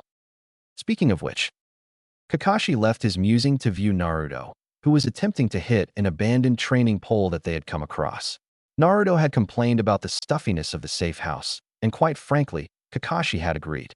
Thus, he decided to take Naruto out to one of the training grounds for the day. With a grunt, Naruto hurled a kunai towards the direction of the pole that passed over it by a good few feet. He had been at it for about an hour and had missed the majority of his throws. The ones he had managed to land bounced off due to insufficient power on Naruto's fault. Kakashi had wanted to show Naruto how to use the weapons, but Naruto had insisted that he could do it perfectly fine on his own. Instead of going ahead and helping him, Kakashi decided to let Naruto try it himself. As depressing as it was to watch, Kakashi had to admit that the kid had grit, even if it was only due to wanting to save face, a quality that would help Naruto greatly in the future. At this last failure, Naruto grunted and stomped over to the shade of a tree and sat down, sulking. Kakashi walked over with an eyebrow cocked. "Are you ready to let me teach you?" Naruto gave him an annoyed glare and then looked away in embarrassment. "Sure." Kakashi, at that moment, was struck by how much he looked, how much he seemed like Obito. Turning his attention back to the moment, he pulled a kunai from out of his pouch and deftly threw it with just a flick of the wrist. It sank into the pole with a loud thunk and remained embedded in it. Kakashi turned back to Naruto and explained, "You're using your forearm and shoulder too much. The main thing that should be moving when you throw kunai is your wrist. Also, take off the bandana. It'll mess with your depth perception." Kakashi pulled out another kunai. This time, he used Naruto's method of throwing it. As it had with Naruto, it went wildly over the top and lay in the dirt some 7 feet wide of the tree. Kakashi pulled out one last kunai and handed it to Naruto. He hesitantly took it, pulled off his bandana covering the Sharingan, walked closer to the pole, and threw it, attempting to mimic Kakashi's movement. It sailed through the air and hit the pole, though with less grace and power than Kakashi's. But it didn't matter to Naruto. He had hit it. He let out a whoop of victory and twirled around to face Kakashi. "Hell yeah, did you see that?" Kakashi chuckled. "I sure did, Naruto. That was much better." The kid practically glowed from the praise, his smile growing even wider. "Go collect your kunai. Try practicing for a few minutes more." Naruto nodded fervently and ran over to the pole, intent on picking up the kunai that had accumulated over the past few minutes. "It's impressive how easily he understood what I did," Kakashi mused. From observation, Naruto seemed like, for all intents and purposes, a complete moron. Perhaps it could be a function of his age. He was 6 after all, or maybe he had never really cared to learn anything before. Whatever the case may be, Kakashi didn't expect him to throw it nearly as well as he did. Kakashi turned back to Naruto, who was still collecting the thrown kunai. As he watched him, Kakashi remembered he had to meet with his team on what was going on. It was bad enough that he had left them high and dry after the Uchiha massacre, especially since Itachi was in his squad. It was another thing entirely to leave them out of the loop for so long. Yamato was going to be pissed, of that much, he was certain. A few hours later, Kakashi entered the bar. It wasn't the nicest of places, but it had a hominess to it with its dark interior and low ceiling. Around him, civilians and shinobi alike reveled, drank, and sang as he walked through the bar, all the way to the back. In a large curved booth in the back right corner of the bar sat his team. They were in a sorry state, from what Kakashi could tell. Yuego had bags under her eyes and had a faraway look in her eyes. Yamato looked relatively collected as usual, but he was looking at the pint he had clutched in his hand in a way that Kakashi didn't like the looks of, and the fact that the rest of them hadn't shown up didn't bode well. Of course, Itachi was gone, but the others should be there as well. They perked up as they saw him come over. Kakashi stood in front of the table. "You two look like shit," Kakashi stated bluntly. Yamato snorted while Yuego looked indignant. "With all due respect, Captain, it's been a pretty shitty few weeks," she replied. Kakashi looked around. "There's only two of you here. Where is Shuguru?" This time Yuego answered him. "Dead." He turned sharply to her. "What?" She shrugged despondently. "Apparently, he tried to pursue Itachi. All that we recovered of him was a pile of ashes." Kakashi pinched the bridge of his nose in silent contemplation. Itachi had killed one of his squad. What the hell was he supposed to feel? On the one hand, he was incensed that he had killed one of their own. On the other, what was he supposed to do? Itachi had to keep an image up, and that was one of a ruthless killer. This was such horseshit. Unaware of his inner conflict, his teammates stayed silent in quiet respect for the fallen ANBU member. Finally, Kakashi spoke again. "And Co. resigned yesterday," Yamato sighed. He moved over. "Sit down, Captain, please," he asked in an almost pleading manner. Kakashi slid into the booth, wondered how things had gone to shit so quickly, and while he was off mission no less. What else has happened? Yamato was staring at his beer once again as he spoke. "We've been on high alert ever since it happened. Multiple Kumo ANBU squads have tried to probe the village limits. We took care of those bastards. A few Rouge shinobi attempted to take hostages at the hospital. They were killed, but the team doing an investigation on them has reason to believe that they were somehow related to IWA." Yamato sighed again. "It seems like every other major village is just trying to cause another mess for us to deal with." "No doubt they're trying to test how weakened we've become," Yuego supplied. Yamato grunted in agreement. "I wonder what the Hokage's reaction to all of it will be. Hopefully, it will be better than the response to the whole Hyuga incident." Silence reigned at the table as the trio listened to the other patrons of the bar and watched the wax and wane of the various crowds dancing in various places. Kakashi's thoughts drifted back to Naruto and how much he reminded him of Obito. It was a comforting and chilling realization how self-sacrificial he could potentially be. The last thing he wanted was for his little brother to end up like him. Yet, was it an inevitability? Yuego snapped him from his thoughts. "So, Captain, we haven't seen you since the night it happened. Where the hell have you been?" Kakashi sighed and figured that he had to tell them now. Hiruzen had given him the go-ahead to tell them about his training of Naruto, though not of the Sharingan, much to Kakashi's chagrin. He didn't like lying to his team, and they were the closest thing he had to a family at the moment. "Hokage-sama ordered me to begin training the Jinchuriki. He believes that his training will be paramount to the safety of the village from here on out, since the Uchiha are all but wiped out." Yuego stared out across the bar. "Poor kid," she murmured. "Still, it could beat being a lonely orphan, but I doubt it." Kakashi murmured in agreement. Silence fell once more until Yamato said, "I just don't get it." He slammed the pint on the table, sloshing beer on his hand. Why the hell did he do it? Yuego and Kakashi needed no elaboration on who Yamato was talking about, and Kakashi was willing to bet that Yuego was thinking the same thing. "From what I've heard from some of the higher-ups, he hated his clan, the missions probably got to him, and the rest is history," Kakashi droned in an almost recitation-like cadence. Yuego narrowed his eyes at him, suspicious. After a moment, "That doesn't seem right," she declared. "If he had hated his clan, we would have seen it, and if he really was becoming too stressed, he would have taken it off. Itachi was smart enough to know his limits." Kakashi closed his eyes and internally sighed. His teammates really were too smart for their own good.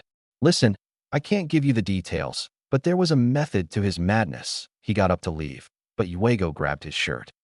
"Where would be a good place to start looking?"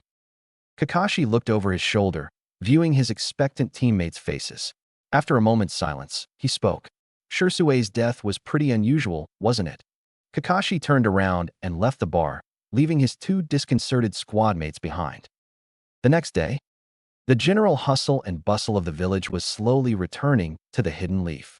All around Kakashi were civilians going about their daily business, merchants selling their wares, cooks giving food, and shop owners restocking goods. Though it seemed like things were returning to normal, Kakashi could sense the general unease among the populace, like a blanket of anxiety, had fallen onto the village. It didn't help that the Chunin were still very much conspicuous to the civilians, who only seemed to heighten the tension. Kakashi was heading to the Hokage Tower for a report. He had given the day off to Naruto after he had given him another few hours to practice Shuriken Jutsu that morning. Kakashi was still baffled by how well he had improved with a little bit of guidance. Either that Sharingan really was a game changer, or Naruto was some sort of genius. While it would be nice to think it was the latter, he was banking on the former. Kakashi walked into the Hokage's office in a nonchalant manner. The Hokage was sitting at his desk, sifting through paperwork as he walked into the room. He looked and smiled warmly at the young man. He seemed to be doing better than he had in months. "Ah, Kakashi, just the man I wanted to see. Tell me, how is your young charge?" The Hitaki was taken aback by the brightness in his voice. Nevertheless, he answered his superior. "Very well, Hokage-sama. He has been advancing at the pace I predicted he would, albeit with an aptitude I was not expecting from him." Hiruzen sighed, and his face lost some of its brightness, though a soft, sad smile lingered on his face. His parents would be so proud of him. "Their opinion of us would be a completely different matter," Kakashi replied sardonically. The pair shared a laugh at their own expense. As their chuckles died down, Hiruzen asked the shinobi, "Tell me, Kakashi, what do you think will be my legacy?" Now Kakashi was definitely worried. "Hokage-sama, what exactly are you asking me?" The Hokage waved a hand derisively in front of him, clearing the pipe smoke wreathed around him. "I know my decisions haven't been popular these last few years, especially in regards to the Hyuga incident. Do you think I have done what was right for Konoha?" Kakashi pondered the question. He had never really given it much thought. To him, it was what it was, nothing more, nothing less. Finally, after a minute's silence, he answered, "I don't think you have made the best decisions in every situation, including major ones. But I could never doubt the sincerity of your actions were intended for the good of Konoha." The answer for the shinobi was silence. Kakashi saw the aged Hokage stare past him with a faraway look in his eyes. Then he stood up and turned to look out the window, viewing nearly all the village. "May I ask you why you asked me such a question?" The Hokage sighed, never once turning his visage away from the village. "I'm getting old, Kakashi. Soon I will either die or pass the torch on to a younger man. I suppose when you get to my age, you start to ponder what you've accomplished now that nearly everything is behind you. You start to wonder what you could have done differently." At this, he looked back at Kakashi with a fierce, determined look. "And what can still be done?"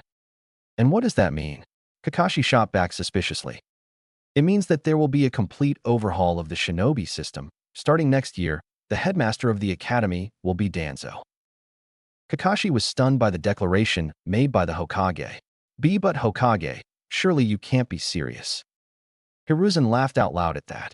"You're the third person to have said that to me, Kakashi, and yes, I'm being completely serious." "But why? Surely the academy system hasn't degenerated so badly that we need Danzo Shimura, the War Hawk, has it? On the contrary, I think that perhaps our entire system might have completely degraded." The Hokage marched over to his desk and filed through the papers, finally handing Kakashi two of them. "Those are both final test papers.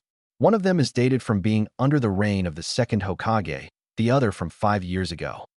Kakashi looked at the one from the reign of Tobirama. It seemed that he had gotten straight marks on nearly everything. Yet his basic Shuriken Jutsu and his Taijutsu combat had been subpar, making him fail the test. Though it looked like he had rescheduled another test 6 months afterward, passing the test. He then looked at the other one. This student had apparently gotten high marks on both ninjutsu and jinjutsu, along with acing the written test. However, he had abysmal chakra reserves along with terrible taijutsu. But to Kakashi's shock, they had passed, and with being in the top half of the class no less. "What the hell?" he murmured to himself. He looked up at the Hokage, who smiled ferally. "That is why I am putting Danzo in charge of the school," Hiruzen said, aggressively pointing a finger at the offending piece of paper in Kakashi's hand. He continued, "It seems that under my nose, the academy has become too focused on producing geniuses in a single field, rather than working on getting the basics down to a T. I remember the quality of shinobi back in my prime, and to think that it's fallen so low under my watch." He sighed. "Kakashi, we must fix this, or it will be our downfall. Mark my words." "What do you think will be the reaction to this?" Kakashi asked. "Well," Hiruzen took a puff from his pipe, "I think the shinobi forces will be overall pleased with it. I don't believe any qualms will be made by the wealthy merchant families residing in the Land of Fire. Neither will any of the nobles." Hiruzen snorted. It's not like there's much to be gained, financially that is, from being a shinobi, other than perhaps clan status. Kakashi nodded in agreement. And what of the general shinobi population? They'll be left alone for now. The first thing to take care of is the next generation.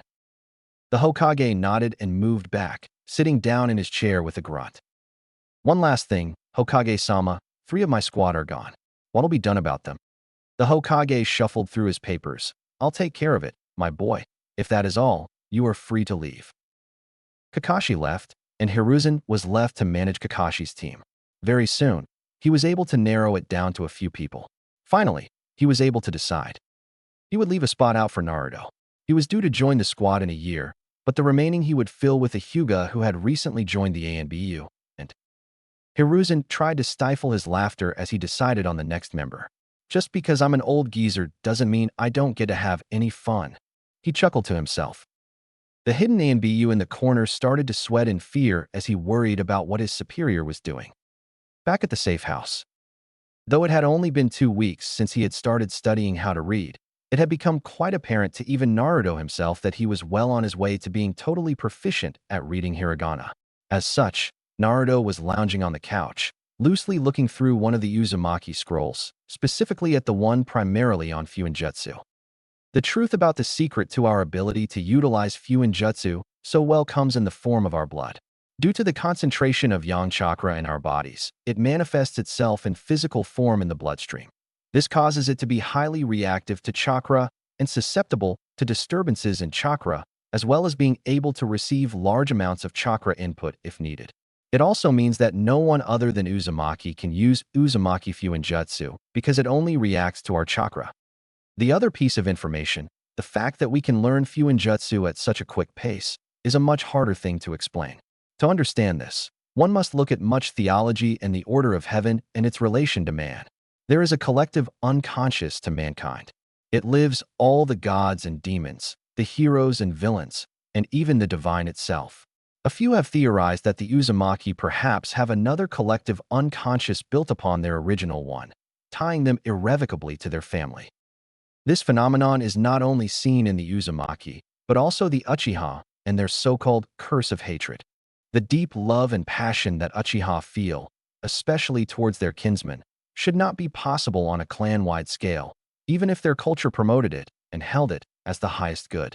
According to the theory, this must also be a collective unconscious that is entirely foreign to the rest of humanity. What the hell does half of this even mean? Naruto muttered dismissively. He could read it perfectly fine. It was the content that confused him. Still, the part about the blood interested him since. Theoretically, he could do it right now. After thinking about it for a second, he got up and walked over to the table. On it sat his calligraphy set. Pulling it open, he grabbed the ink out of it. Naruto pulled out a kunai and cut open his palm. Well, here goes nothing. He took a deep breath and let his blood drip into the ink. Nothing happened, which disappointed Naruto, but he wasn't sure what he was expecting to happen anyways.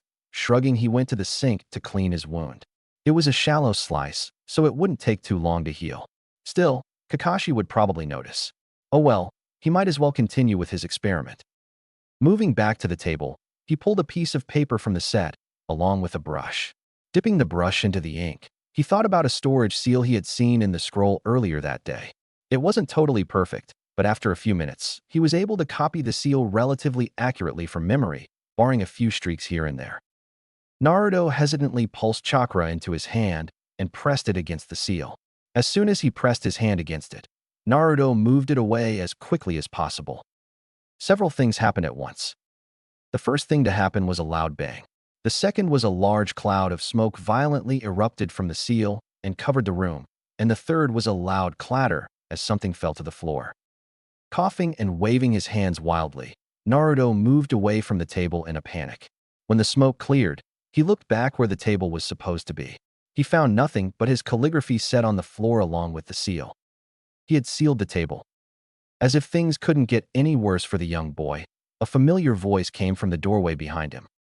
What the hell just happened? A very irate Kakashi Hatake said. Kakashi-sensei. Well, I just was practicing my Ashuriken jutsu in the house, and yeah. So why did the table just disappear? Well, it's 'cause the technique you showed me was so powerful that I blew it to pieces.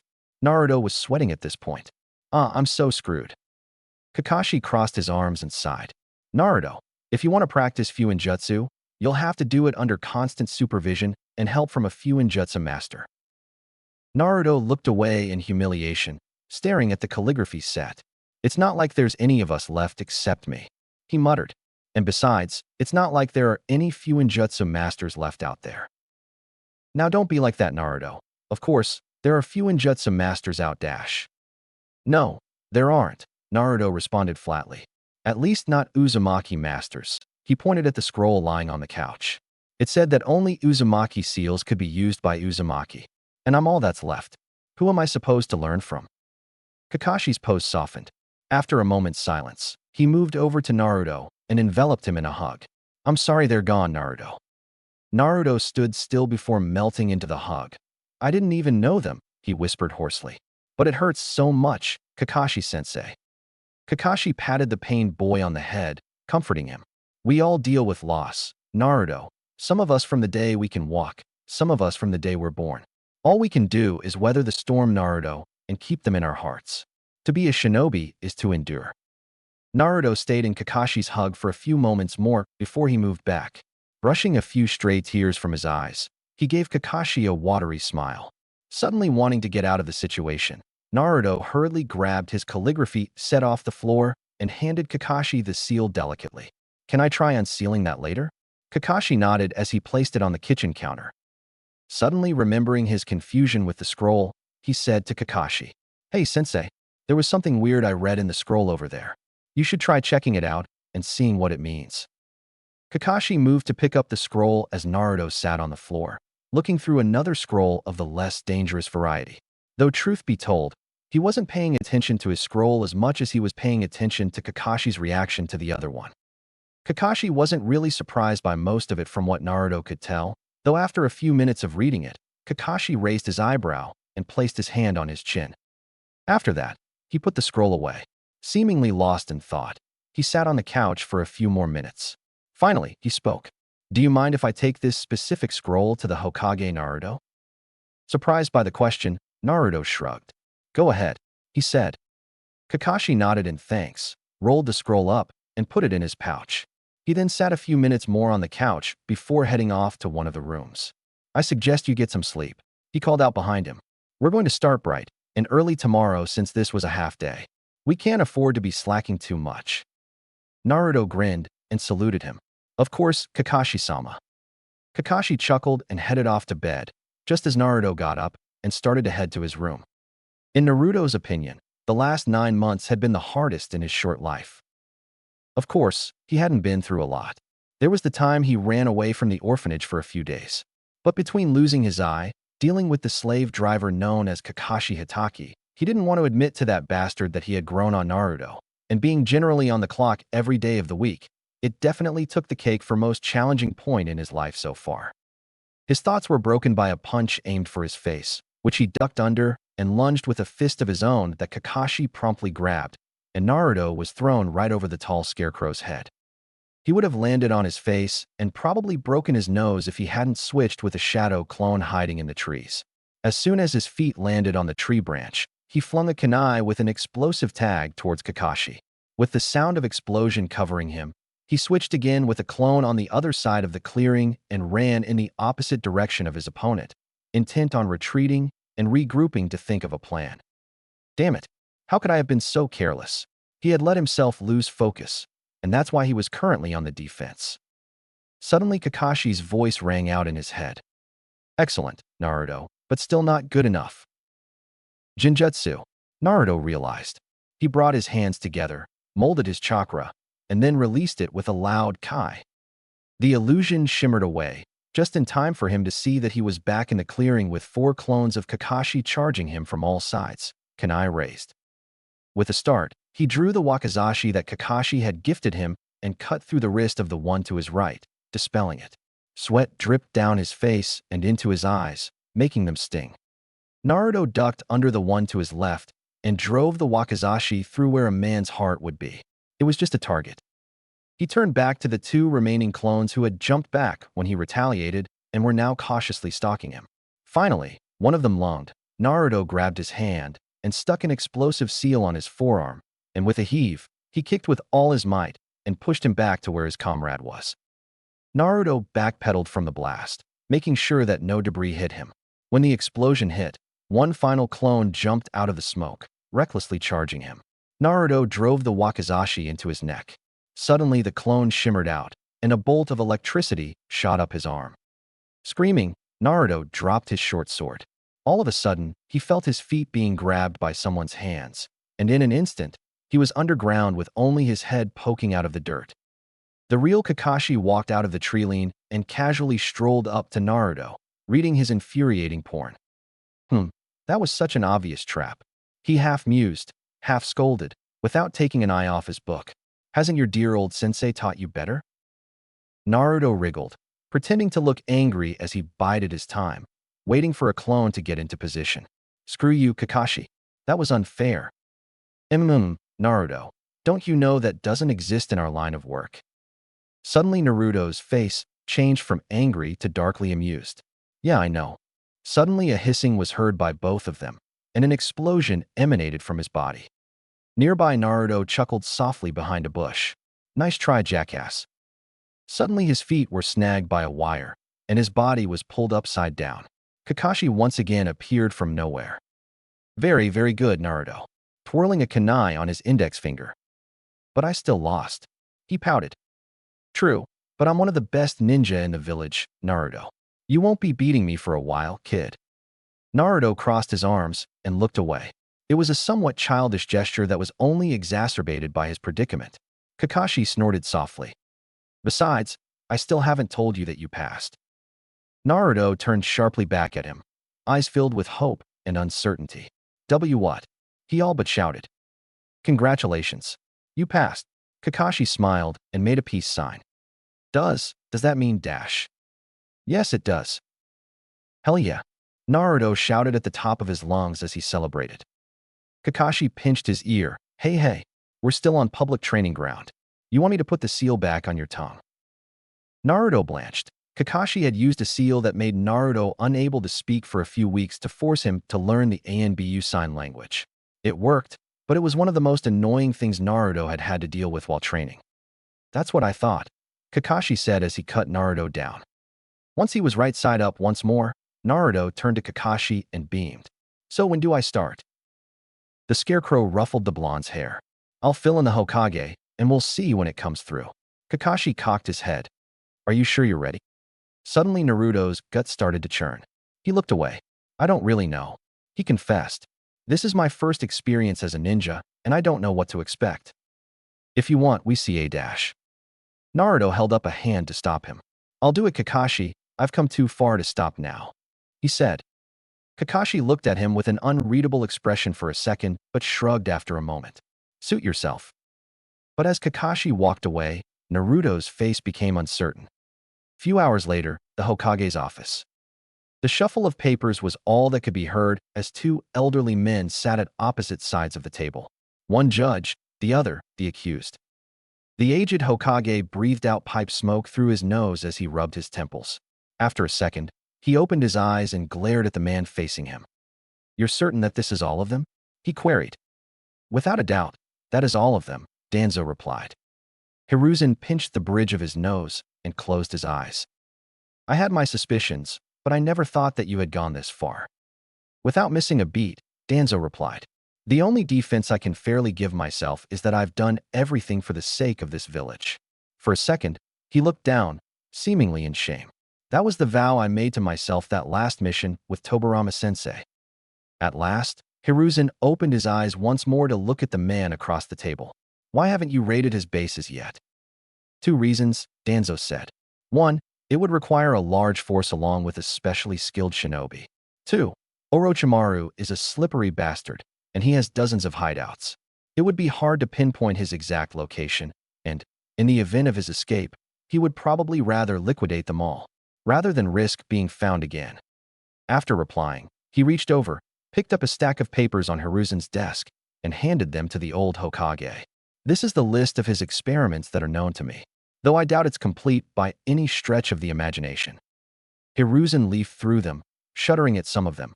Suddenly, he stopped on one and glared at Danzo again. This time, it was a much harsher glare. "Show it to me." Danzo's face was stone cold as he unwrapped the bandages on his right arm. Underneath was not normal human skin, but a sickly gray arm wrinkled and covered in scars. "That," stated Hiruzen, "according to this report, is the right arm of Shin Uchiha." "That is correct." Hiruzen slammed his fist on the table. "Why in the sage's name did you think that was a suitable thing to do?" "It was a medical experiment primarily. I lost my arm during an assassination attempt, and it was an option presented to me. If we could acquire the information to perform operations such as my right arm, it would be a great boon to both the medical corps and the general shinobi within Konoha. Think about it, Hiruzen. How many shinobi have to retire due to being maimed or missing limbs? That operation was done with another man's arm." Orochimaru made it apparent that he had perfected the technique. "Even if we got a hold of the data, and that's a big if, we'd have no idea how to perform such an operation. Tsunade has been gone for years, and I doubt she'll be returning anytime soon." Danzo suddenly smirked and leaned back in his chair, crossing his legs. "Come now. Hiruzen, you're the one who's always saying to place our faith in the next generation." The aged Hokage's eye twitched, incensed to have his own words thrown back at him. Before he could give an irate reply, Danzo sighed. "Please at least think on it, Hiruzen. It could be a serious leg up over our enemies." Hiruzen's face turned from annoyance to shock in a matter of seconds. After a pause, he cleared his throat and nodded. "Of course I will, but I make no promises." Danzo bowed his head in gratitude. "If that is all, I believe you are free to leave." Danzo looked up. His stoic mask once more covered his face. "There is one more thing." Hiruzen narrowed his eyes, seemingly mentally preparing himself for whatever the Warhawk would reveal. "I have reason to believe that Orochimaru has been trying to infiltrate Uchiha Island." Hiruzen took his pipe out of his mouth and leaned over the table, scrutinizing Danzo. "You're certain of this?" he half asked, half stated. "I have no definitive proof. However, a few of my agents tailed some of his men appearing and disappearing in the area." Hiruzen leaned back in his seat, satisfied. "Well, if he is snooping around there, he won't get far. The Uzumaki were not called Seal Masters for nothing after all. Besides, after the fall, there have been rumors of bands of them still roaming the island." Danzo nodded. "If that is all, I will take my leave." "One more thing actually," Hiruzen interjected. "I know that your spy network is much more connected to Yakuza and organized crime. If at all possible, I would like to explore the idea of being able to merge yours with Jiraiya's." Danzo nodded once more. "I'll see what I can do." With that, he got up and left. Hiruzen leaned back in his chair and turned the seat so he could see the monuments. After a few minutes of daydreaming, Kakashi walked through the door. "Ah, Kakashi, how are you?" the Hokage greeted. "I'm doing well, Hokage-sama, though I must confess that I feel a little rusty just doing surveillance missions for the past few months. Things have quieted down around here." "Indeed they have, and thank goodness for that," Hiruzen replied. "I saw Danzo leaving the building. Anything I should be aware of?"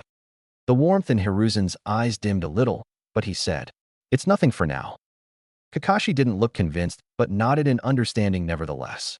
After a moment's pause, he suddenly said, "I think Naruto's ready." Hiruzen's face turned stern. "Are you sure?" "He will be as ready as he'll ever be, Hokage-sama, that I am sure of." For what felt like the millionth time today, Hiruzen sighed.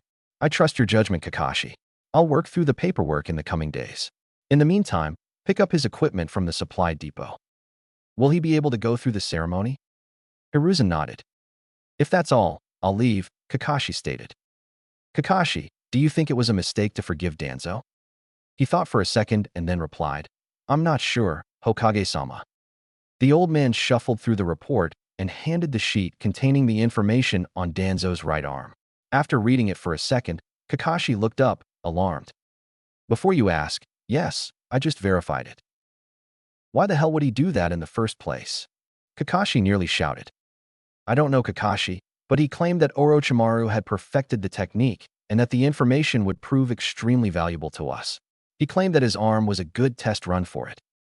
Silence claimed the room as Kakashi stood, processing the information.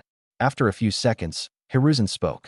After Naruto's initiation ceremony, I will have another mission for you. He pulled out the map of the 5 nations, dots littering the map. I want you to go to each of the ones in fire territory and perform reconnaissance. I want to know every damn detail about those bases.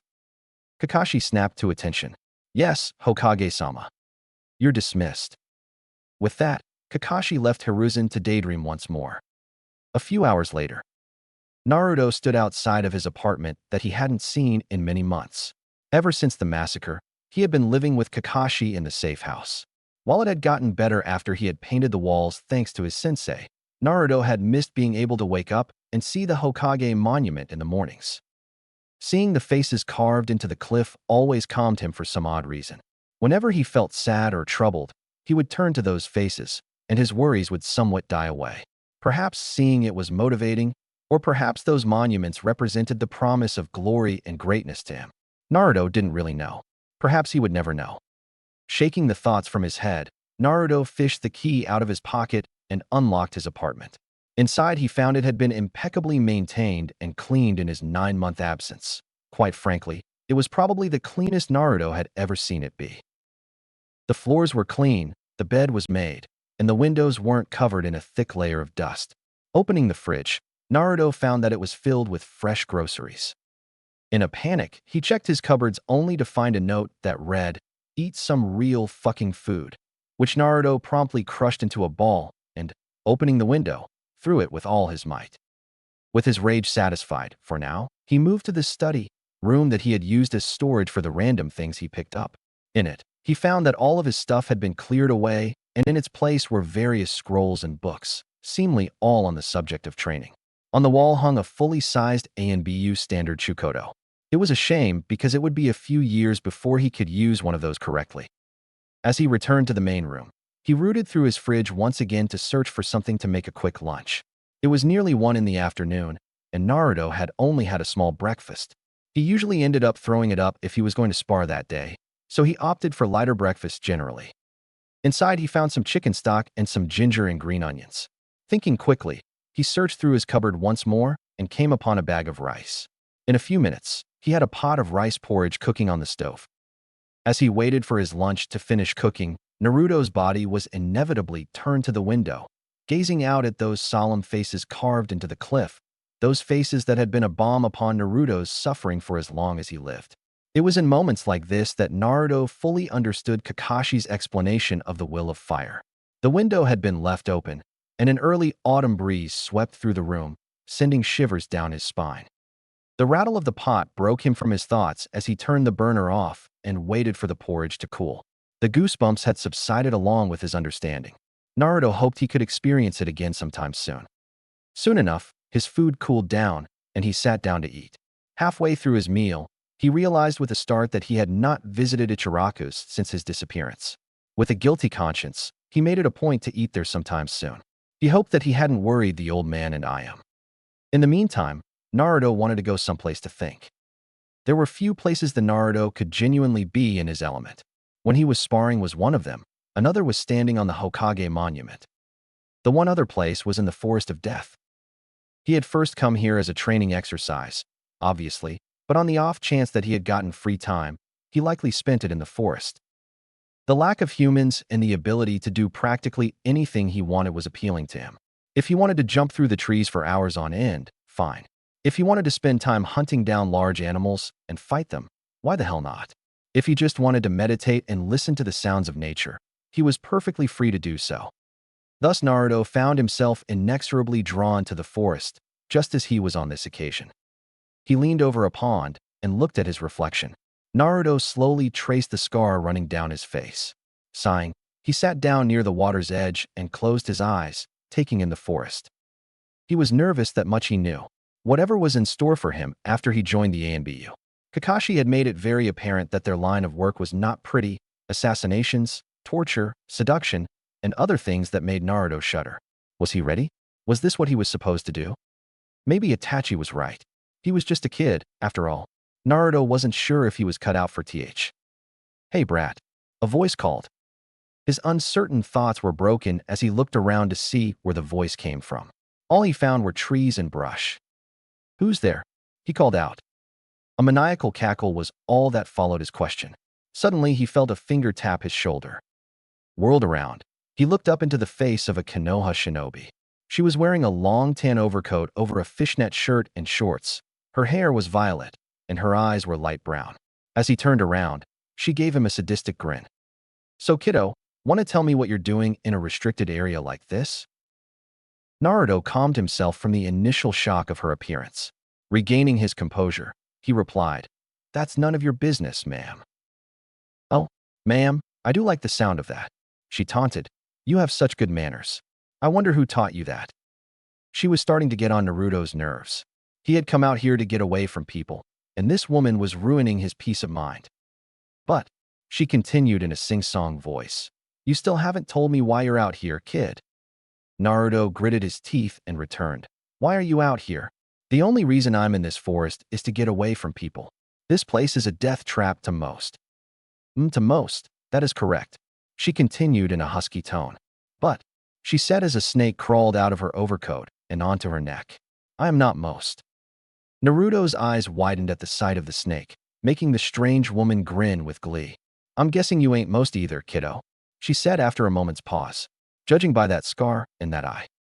The blonde internally cursed at his carelessness. Naruto was only allowed to remove the eye patch at home, and at training, he had only taken it off in the forest to see it in the pond. Well, there was no point in being secretive anymore. He turned away in annoyance, focusing his gaze back on the pond. Finally, he said, "I came out here to think." "Odd place to come think, don't you think?" Naruto ignored the pun and turned back to her. "It's a place away from other people, so in my mind, it's the perfect place to think." Her body language seemed to soften at that statement. After a moment, she looked up into the canopy of the forest. "Well, next time you want to come in here, ask me, kiddo. It's my forest, after all." Naruto quirked an eyebrow at her. "Pretty sure this is public property, restricted public property, but I digress." Yeah, but the Hokage lets me come out here whenever I want because it's my forest. Does he let you do that?" Suddenly regaining her impish tone. Naruto rolled his eyes and responded, "No, he does not." She dramatically pointed her finger at him. "Exactly. Look, if I agree to ask to come in next time, will you leave me alone?" "No, but thanks for agreeing." "Ugh, what? Fine, whatever." Naruto stomped back over to the pond and sat down beside it, facing away from the woman. She was undeterred and walked up beside Naruto. "What the hell's got you in such a tizzy anyways, kiddo?" "You wouldn't understand," he replied. "Come on, don't be a prick. You're gonna have to communicate better than that when you're in the ANBU after all. Might as well start practicing now." Naruto's head whirled around to face her. She was absent-mindedly filing her fingernails with a kunai. "So you know who I am?" "Yeah, kiddo.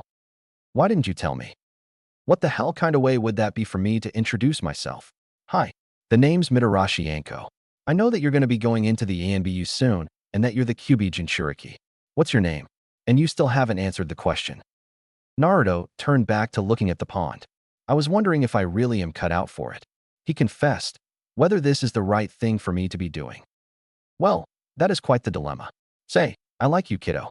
You mind if I give you some friendly advice?" Naruto shrugged. "Sure. You won't know whether it is the right thing to do until you're calm, at peace, centered." That sounds like a bullshit platitude, I know, but trust me, kiddo, if I had known that piece of info at your age, it could have saved me a lot of trouble. Naruto, by this point, had stood up again and turned to face her, her words touching him. "Where did you hear that?" he asked, somewhat stunned. "That old wrinkly coot the Hokage a few years back. It was just after I had gotten back fro dash she stopped." Her face suddenly went blank, and her eyes seemed to stare past Naruto. After a split second, she came back to herself, though she appeared rather solemn this time. "Never mind," she finished. A silence followed her statement. After a few seconds, Naruto spoke up. "Thank you, by the way," he said. "I know it seems stupid, but, yeah, thank you." "Hey, don't mention it, kiddo," she replied, regaining her previous confidence. Naruto chuckled at her. "Whatever, Ini-chan. Don't call me that. It makes me feel old." Naruto laughed out loud this time. It was a good laugh, one that came from the soul as well as the belly. "I bet you are old, Ini-chan. How old are you? 30? 35? Why, you little bastard. She lunged at him. A few days later, in a secluded place in Konoha, the building was completely silent other than the crackle of a raging bonfire. Despite the many shinobi in the building, they all seemed mute as they looked upon Naruto. The fire reflected off their masks, making the whole ordeal much eerier. Uzumaki Naruto. A voice called out to him. Suddenly a man appeared in front of him. His mask was blank, and he seemed to be some sort of judgmental god. Naruto suddenly felt very small under his shadow. You wish to join our Brotherhood of the Darkness? The man's voice boomed. His voice seemed to rattle Naruto's bones. Why yes, Naruto managed out. You wish to fight and die in the darkness so that the shinobi of Konoha may die a more glorious death than we. Suddenly his courage returned, and he was able to answer more confidently, yes. The man crossed his arms and grunted in contempt. Very well, Uzumaki Naruto, but first, we will see if you are even worthy of our brotherhood. He stepped aside and pointed through the bonfire. Walk through it, boy. Naruto's heart was in his throat as he heard the man's order. His doubts came back tenfold, threatening to overwhelm the boy. He should run. He should leave this place and never come back. However, all of a sudden, Anko's words came back to him. You won't know whether it is the right thing to do until you're calm, at peace, centered.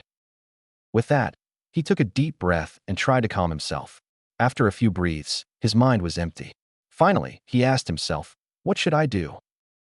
An infinitely small voice in his head answered him. Walk through the fire.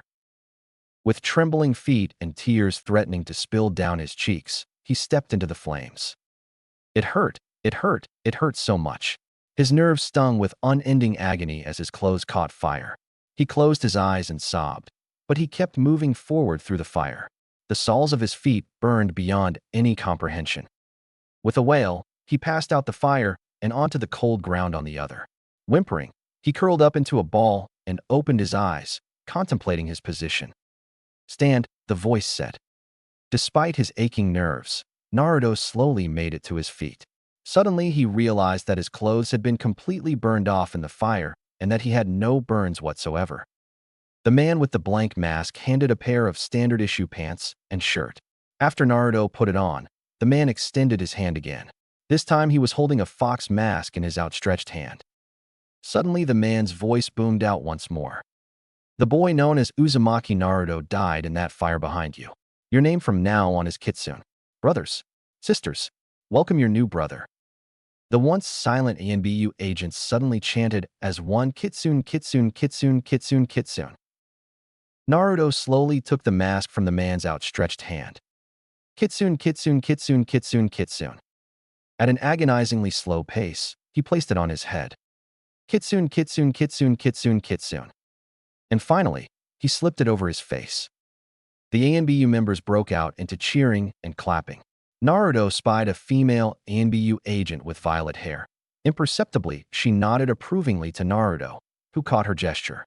His grin split his face in two, though his mask obscured it.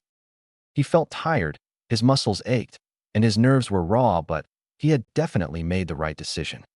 Next, a gruff voice called out at the front of the line. Naruto inwardly sighed to calm his nerves. It had been a few days since the initiation rite. Today was his first official day, and at the end of the line was the quartermaster with his standard issue gear and would tell him which squad Naruto was going to. From there, he would receive his orders from his captain. Next, the man called again, and Naruto found himself just barely looking over a desk at a man with a blank mask. In Konoha's ANBU, blank masks represented non-combat roles filled by those who couldn't perform missions but still wished to stay in the ANBU.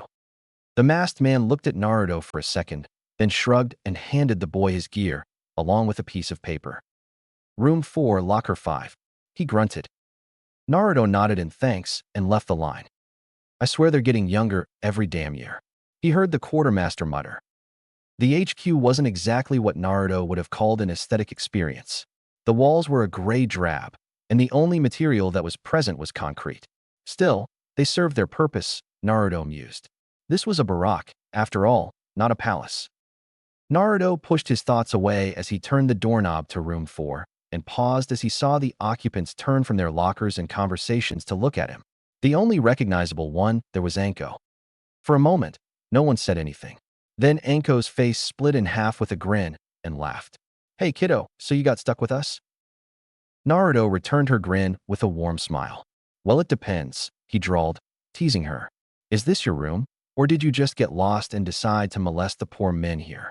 The other shinobi snickered at his jibe. Quiet brat, bonking him over the head with a soft karate chop.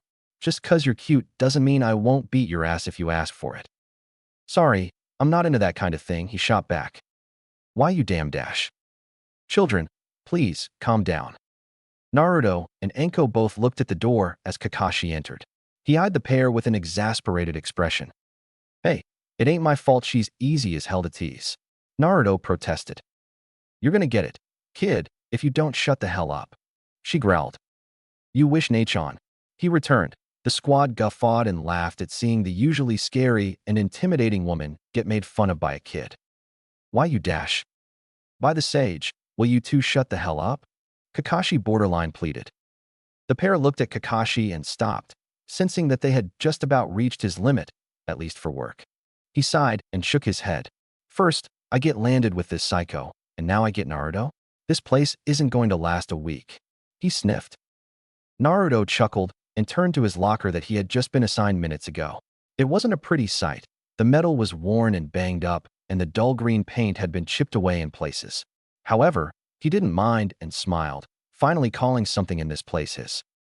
Before the mission, we'll need to get your ANBU seal on you first. Kakashi called from the other side of the room. ANBU seal? What for? What even is that? Naruto returned curiously. Kakashi pulled up his sleeve, revealing his red ANBU seal on his arm. It is used for communication in squads. Basically, you'll channel chakra through it, and it'll allow you to communicate with the rest of the team. If the need arises, Hokage-sama can communicate through it as well. Naruto nodded in understanding. So, who's the seal master? Kakashi pointed to the other side of the room. He is. Naruto looked and saw a Hyuga laying a calligraphy set on a folding table next to him, his headband marking him out as a branch member. His white eyes zeroed in on Naruto, and he motioned for Naruto to come over to him. Don't worry, Naruto. Shiryu is an expert with seals. He'll get the job done, Kakashi reassured him. Naruto shrugged and walked over to where Shiryu was sitting, his pale eyes never leaving Naruto's form. Remove your shirt, he said tonelessly. Despite being somewhat uncomfortable with the man's demeanor, Naruto nevertheless pulled his white t-shirt over his head and placed it on the table. Shiryu then pulled a kunai from his pocket and grabbed Naruto's hand, slicing it over his ink. Do not worry, Naruto-san. I merely require your blood for the seal to work, Shiryu murmured. Naruto nodded, though slightly taken aback by the sudden movement, and winced at the pain, realized he wasn't trying to harm him. After a few seconds, he put his arm down again, and Shiryu dabbed his tool in the bloody ink and started on his craft. After a few simple strokes with the brush, Shiryu was done, and he moved back from the boy. Channel your chakra into it, he said. Naruto did just that and felt his mind expand somewhat. What the hell is this? He said in his head. Shut the hell up, brat. You're gonna give me a headache. The voice of Anko reverberated in his skull as he jumped in fright at the sound of her voice. Sorry, Naruto returned sheepishly. You'll be able to hear us through this. Kakashi butted in. And when the need arises, you'll be able to hear Hokage-sama as well. This is pretty sweet, Naruto said out aloud. He turned to Shiryu. Am I good to go? Shiryu nodded. Yes, he stated tonelessly. Man, he kinda gives me the creeps. Naruto thought. He shivered as he walked back over to his locker. He cleared, his head realizing that the rest of his new team was gearing up for a mission. He put on his equipment, got his armor on, and placed his wakizashi on his waist. Naruto looked at his mask, admiring the design and meditating on it. Naruto gulped, keeping his nerves in check as he looked into its eyes. He would be lying if he said that he wasn't worried. In truth, he was terrified. What if something happened?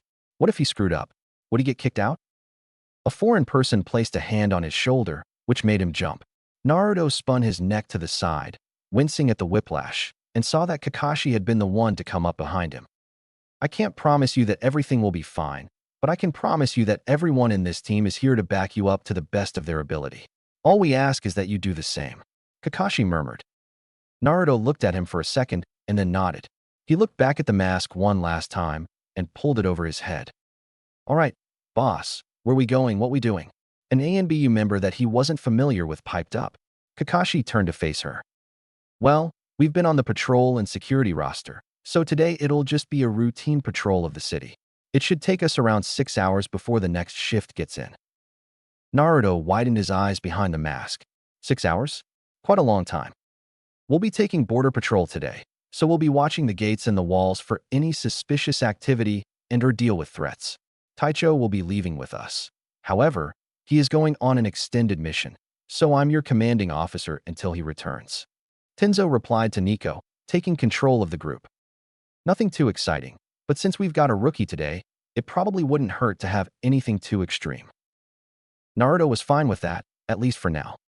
The darkness of the tunnels was somewhat comforting to Naruto once he got used to them. It was easy to keep calm when everything was one uniform color.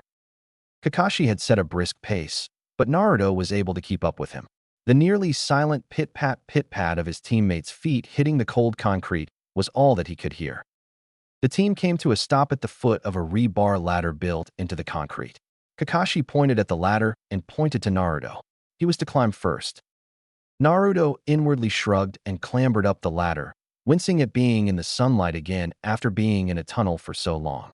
The autumn breeze ruffled gently against him as he surveyed the surrounding area. The manhole opened up to a large forested area that was seemingly outside the walls of Konoha. Naruto had no time to reflect on his first time outside the walls as his teammates were soon out of the hole as well. Kakashi pointed to the south. You'll head near to the gate and perform surveillance on the travelers as they come and go. Make sure to stay hidden while you are on duty. Kitsune go with Owl. They all nodded, and Naruto moved over to the ANBU with the owl mask as Inu disappeared into the trees, not to be seen for a while. He noticed that Owl seemed to be missing the eye holes on his mask.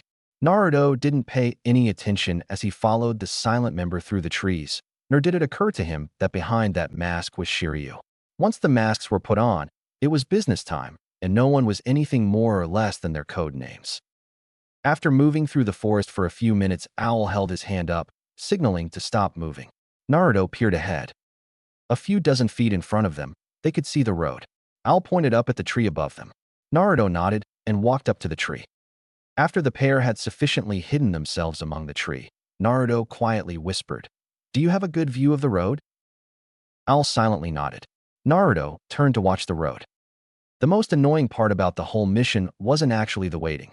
Kakashi had beaten patience into the boy early on. It was more that any stranger or person could be an enemy trying to get in, and there could be a chance that they could slip by. From the smallest child to the oldest man, from the poorest beggar to the most wealthy merchant, anyone could be a spy, shinobi, or terrorist. Of course, there were Chunin standing guard at the gate, but any spy worth their salt could get through them without much trouble, which was obviously why they were posted there. As such, Naruto and Owl kept their watch, closely monitoring the passers-by and the foreigners who entered the city. A few hours into the watch, something caught Naruto's eye. A train of refugees had come from a nearby village for some reason or another, but, to Naruto, there was something off about them. Their eyes were glazed, and they shuffled like the walking dead. But more than that, Naruto could sense something, like their emotions were somehow being suppressed or controlled. But under the blanket of static, Naruto could feel one thing. They were terrified. You noticed it too? Owl whispered. Yeah, something is off about them, Naruto murmured. He placed his hand on his hilt. Then Naruto spotted something else weird. Inside the crowd, there was a man, but unlike the rest of them, he wasn't acting like the rest of them. Back of the crowd, male, sandy blonde hair, tall, he isn't acting like the rest. I see him, Jinjutsu. Naruto gripped his wakizashi with a force that would have hurt like hell if he had been paying attention.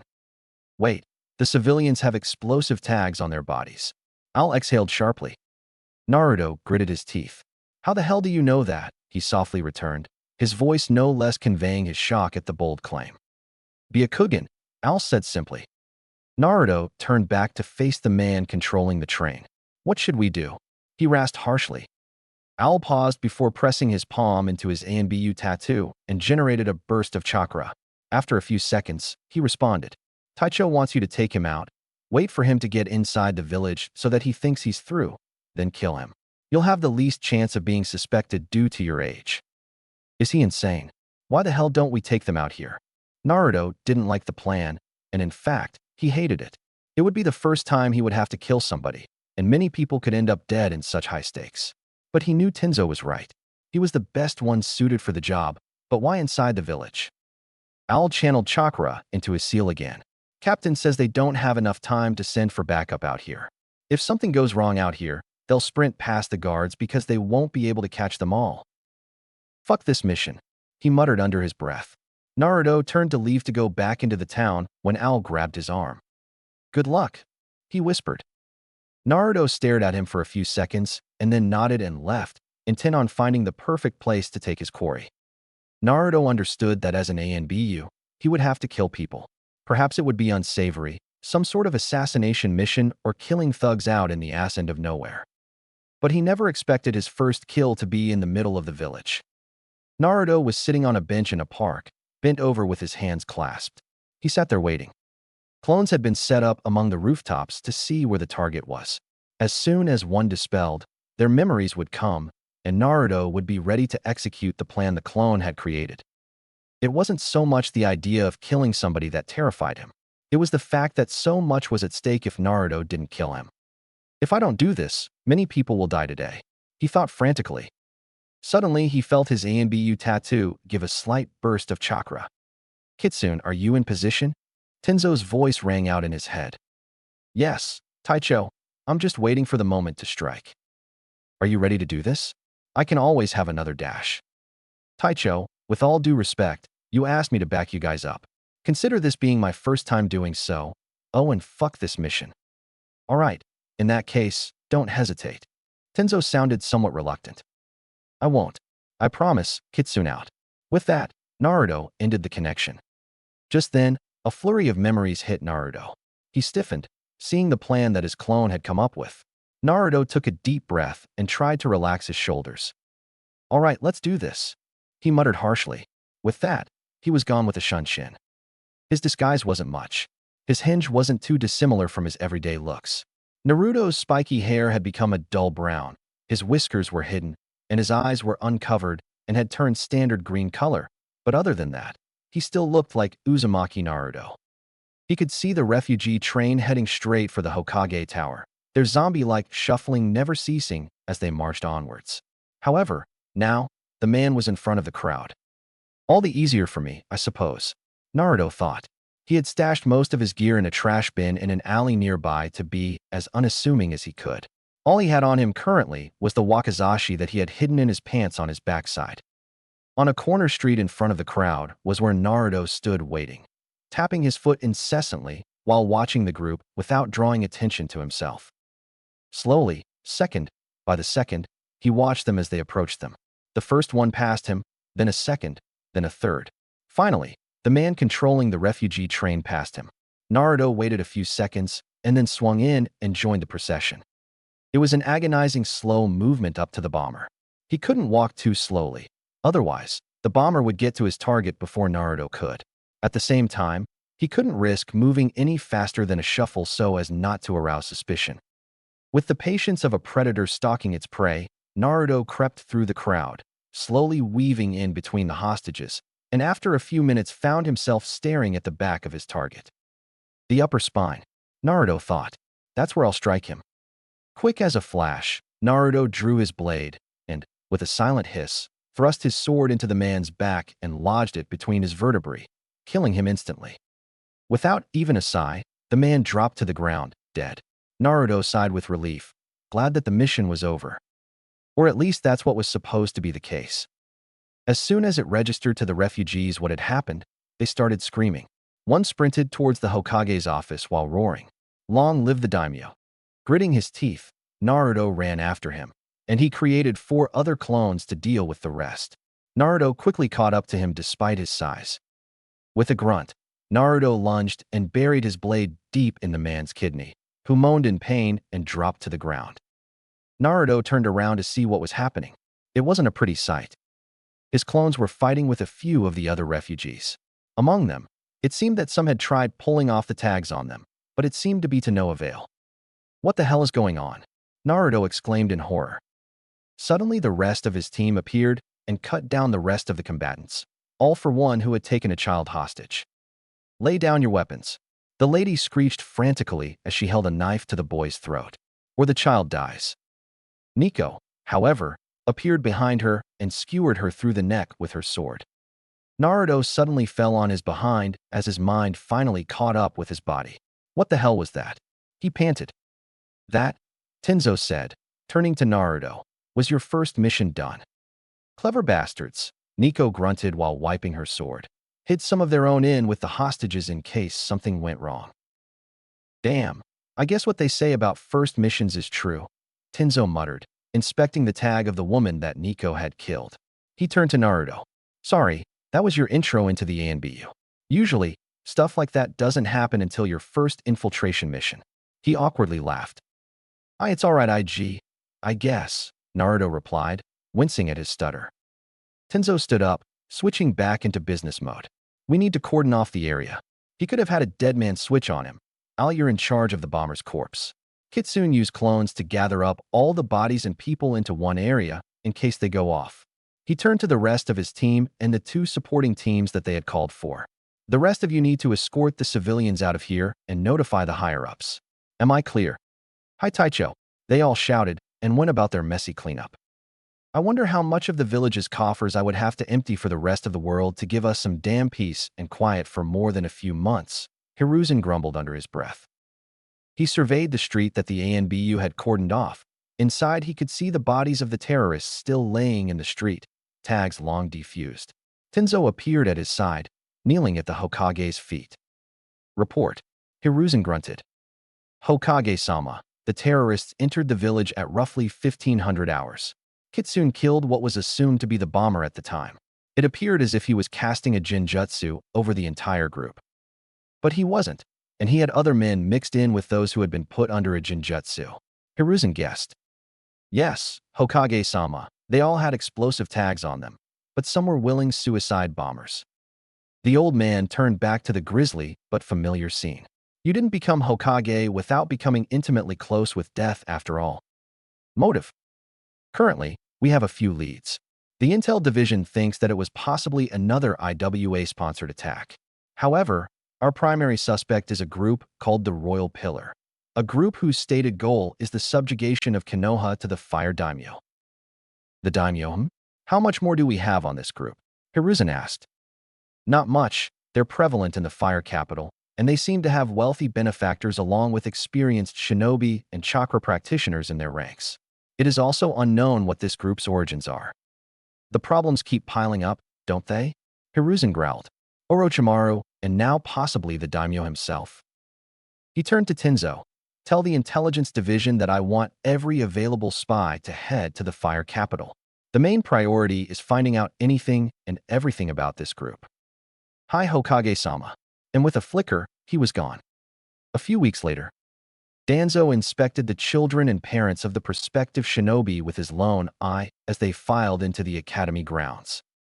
Today was the first day of the new school year, and as such, the academy's headmaster was expected to give a speech to the new and returning students. When he agreed to take the post that Hiruzen had so mercifully given him, Danzo assumed that the task was a glorified retirement that he was being forced into. However, he did not expect how low the standards had fallen even since the Third Shinobi War. The fact both he and Hiruzen had overlooked this major problem within the village troubled him. What's the point of maintaining the will of fire if no one is there to inherit it?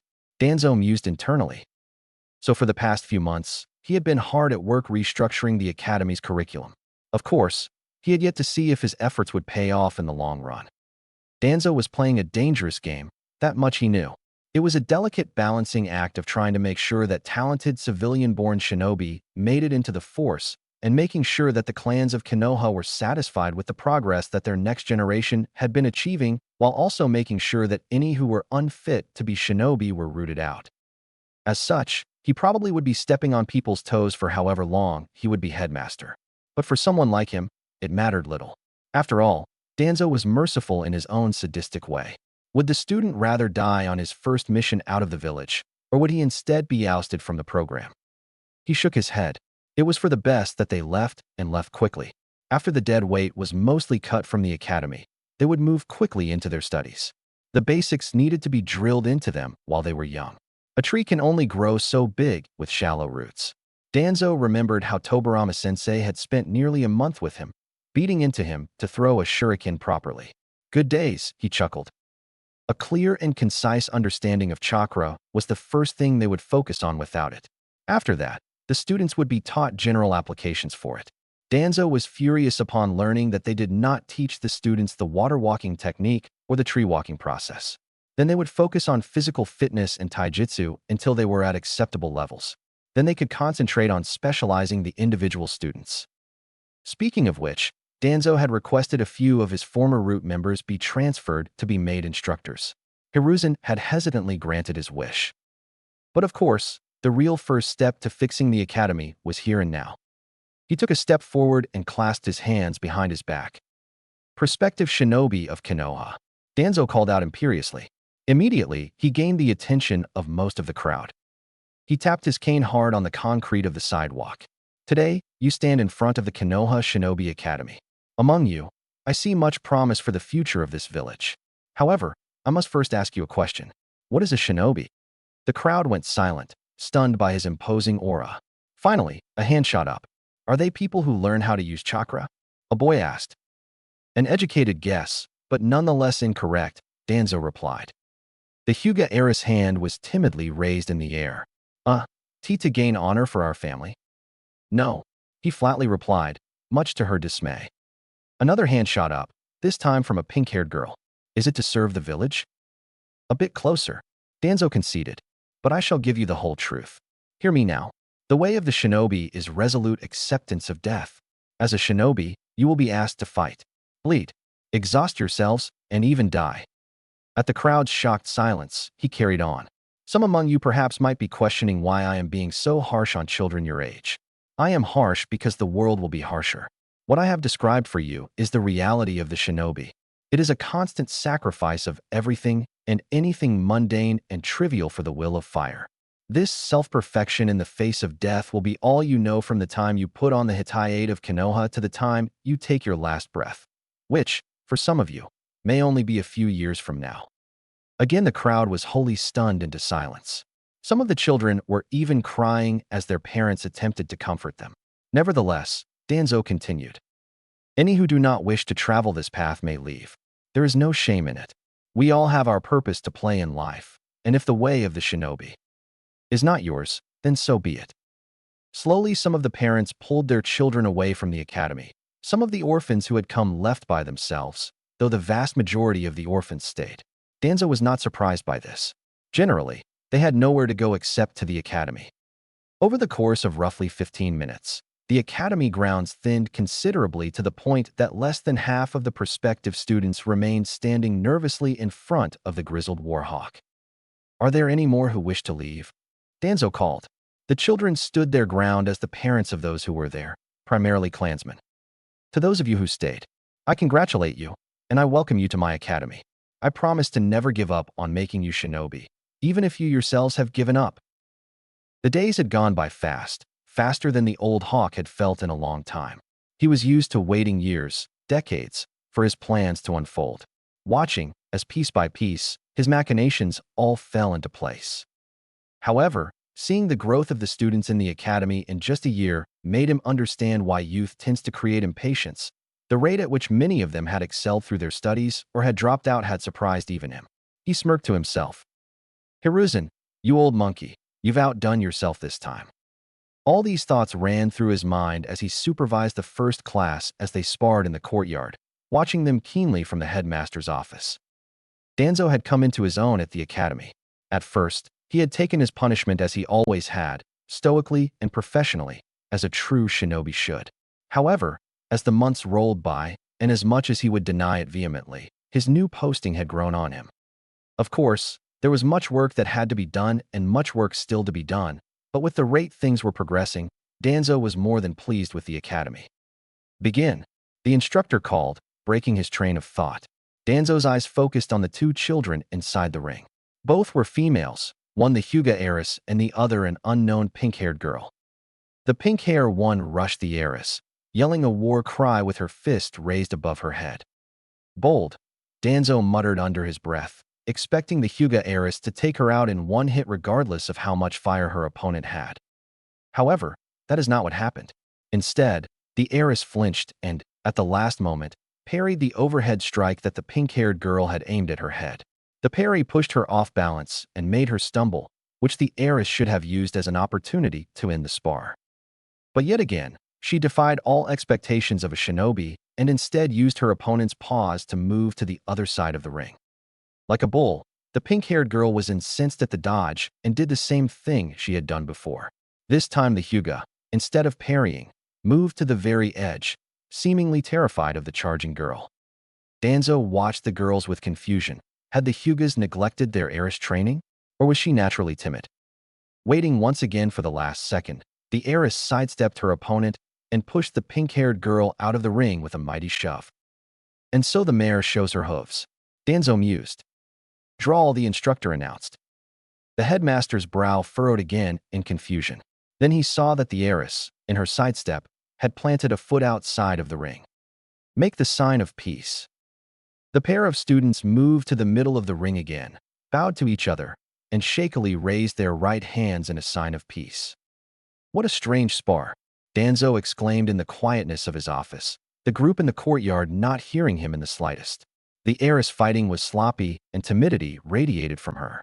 But she showed apparent potential. So why was her cousin, a branch member no less, doing so much better than her? He turned his back to the window and went for the door. The breeze in the office felt good, but Danzo thought it felt much better to be outside than indoors, regardless of his previous headquarters, a quarter of a mile deep underground.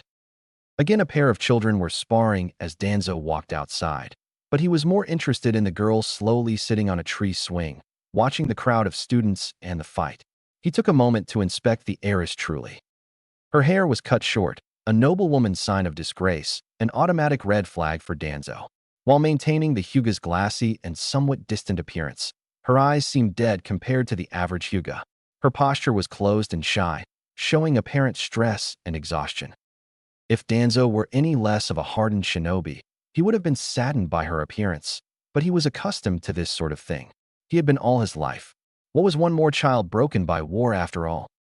But as those tired and timid eyes looked up at him, he couldn't help but feel a twinge in his heart as she stared at him for a moment, terrified at being stared down by her headmaster.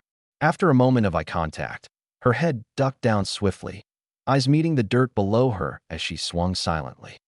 His head turned to look back at the crowd, watching the next fight, but only half paying attention as he felt her fear emanating from her tiny frame.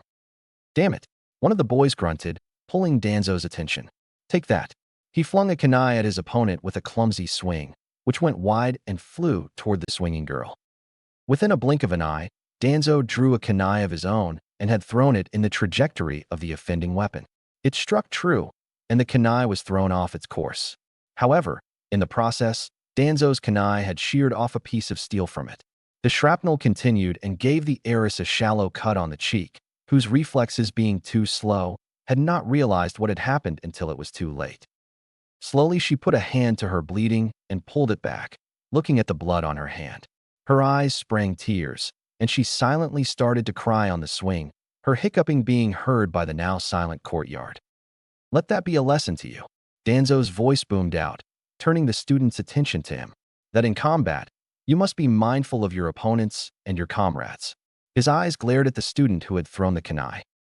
If I had not been there, your classmate could have been seriously wounded, which could cause both their death and yours in the field. Do you understand me? He growled at the student, an Inuzuka member. He gulped. Why, yes, sir, he hastily said. And no, it's okay, headmaster, he didn't mean it. The heiress finally spoke. A stutter. He wondered silently as he turned to her, her face upturned to see him and the Inuzuka. It's just a small C-cut, headmaster, she said through her tears. Besides, I wouldn't be much use on a battlefield, so that it would be okay for me to. She trailed off. Danzo stared at her once again, looking into her eyes. Slowly, he walked over to her, pulled out a handkerchief, and pressed it against her open wound. She jumped at the sudden touch. What is your name, girl? He asked. She stared at him in shock before returning. Hina Hinata, headmaster. Hinata-sama, why do you consider yourself a liability? B because my F. She stopped to collect herself, blinking slowly and trying to concentrate, obviously having difficulty. Because my father said that I was useless, she whispered, shame apparent in her shaking voice. Danzo stared at her for another second, an unreadable expression covering his face. Then he stood up and looked back over at the students who, at this point, were staring at both him and Hinata. All of you would be useless in a battle. Very few 9-year-olds would be of any merit in a fight. Perhaps your father is being unrealistic, he said, still staring at the students who looked away in embarrassment at his comment. Hinata looked up at him, eyes wide with horror at the notion that anyone would disagree with her father. But Niji-Nisan would die as soon as he was in combat. A one-on-one duel is one thing. Actual warfare is something completely different. Danzo interrupted her. It matters little how skilled he is in a duel. Niji would still die. Her head dipped, seemingly ashamed that she had disagreed with her superior. Yes, headmaster, she whispered. The good news is that is exactly why you are here, to become proficient at warfare, Danzo responded. He stood up, handkerchief in hand. Go to the nurse's office and get that wound taken care of. She nodded. Yes, headmaster, and quickly into the building. Danzo watched her go, and after disappearing inside, he stared down at the handkerchief in his hand. Perhaps anemic? Hiruzen asked skeptically, staring at Danzo from across his desk. Danzo nodded. I had her blood checked by the nurses. She has a low red blood cell count, possibly why she has performed poorly in the past. Hiruzen rubbed his temples. So you decided, without any precedent or permission, to take a sample of an heiress of one of the most important clans in Konoha? Danzo raised an eyebrow. I'm the headmaster of the academy. Is it not my responsibility to care for the children placed in my care? Hiruzen rolled his eyes. I'm surprised you could say that with a straight face. He grumbled. Danzo nearly did smirk at that.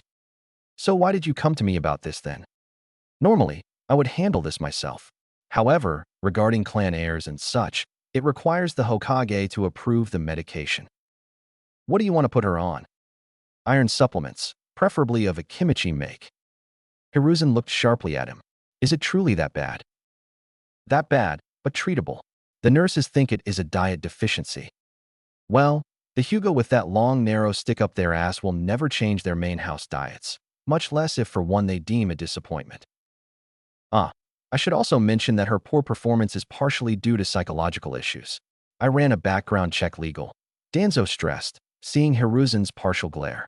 Along with the kidnapping incident, her mother died in childbirth of their second daughter. Her father seems to blame much of it on her, if I may guess. Danzo explained. Why would you say that? And how badly do you think it is? Hinata-sama told me that her father said she was useless and expressed the sentiment that it would be better if she were to die to be less of a burden. Danzo had touched a nerve, and he knew it. Hiruzen always had a soft spot for children, which is why he assumed that he fought against making the Jinchuriki a weapon so vehemently, apart from his heritage. He could feel the pressure in the room rise as Hiruzen took in his words. Fine, I permit you to prescribe iron pills to her. Try to keep the dosage low. It can be especially toxic for children if overdosed. He finally ground out. What are these? Hinata asked, big eyes looking curiously at Danzo. Iron supplements. He responded. The nurses checked your blood. It seems you lack red blood cells in your body. Perhaps that is why your performance is so bad. Hinata looked down, slightly humiliated by her headmaster's words. With all due respect, sir, my failure is due to a lack of talent. Danzo was silent for a moment and then spoke. Failure is a mode of being, not a fixed destiny. She cocked her head. What do you mean, headmaster? Perhaps you are a failure now, but you don't have to be in a week, a month, 6 months, a year. He replied. For you to succeed, you must fail. Otherwise, how will you know what you have done wrong? At this point, Hinata's eyes were as wide as saucers, moon-pale eyes staring up at him with hope. Danzo continued. Failure is the greatest teacher, the most painful, and she may break you, but she will always be the most excellent teacher if you are willing to listen to her. So, do you think there's hope for me, sir? Breathlessly she questioned, hesitant and new hope blooming on her face. As I said a few days ago, Hinata-sama, if there truly were no hope for you, I would have sent you away from the academy. The pair were silent for a moment before Danzo cleared his throat. Are there any days which you can stay for longer after school? He asked her. Friday, she stuttered out. I am offering you tutoring sessions that you would seem to require. Do you accept it? She sat stunned in front of him, mouth slightly ajar. She collected herself. Why yes, headmaster, she nearly shouted. For the first time, Danzo allowed himself to crack a small smile at her sudden enthusiasm. Very well then. Will from the end of school to 1830 hours work for you? Yes, headmaster, she repeated, this time with more confidence. Very well then. He tapped his cane against the hardwood floor. You are dismissed. You may return to your class, Hinata-sama. Man, this really sucks. Naruto thought. He had heard about first missions being cursed, but at least cursed is better than boring. Fire Country rarely had severe rainstorms, or they happened mainly near the coast more than anywhere else. But the gods seemed somewhat of a bad mood for the last few days, for it had been pouring nonstop for nearly half a week. Of course, such things would never stop the ANBU from carrying out their duties, but it sure made it a whole hell of a lot more annoying. Silently, Naruto sighed, making sure his posture never changed as he sat perched on a tree.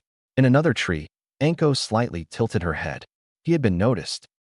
The water dripped down the hood of his jacket as he rolled his eyes. Anko and he had started playing a game on sentry duty. Whoever could stay still the longest without any movement won. As it stood, Anko had just won the third round of this patrol. Though she stayed still as stone in her position, Naruto could almost feel her amusement and triumph. Yeah, whatever.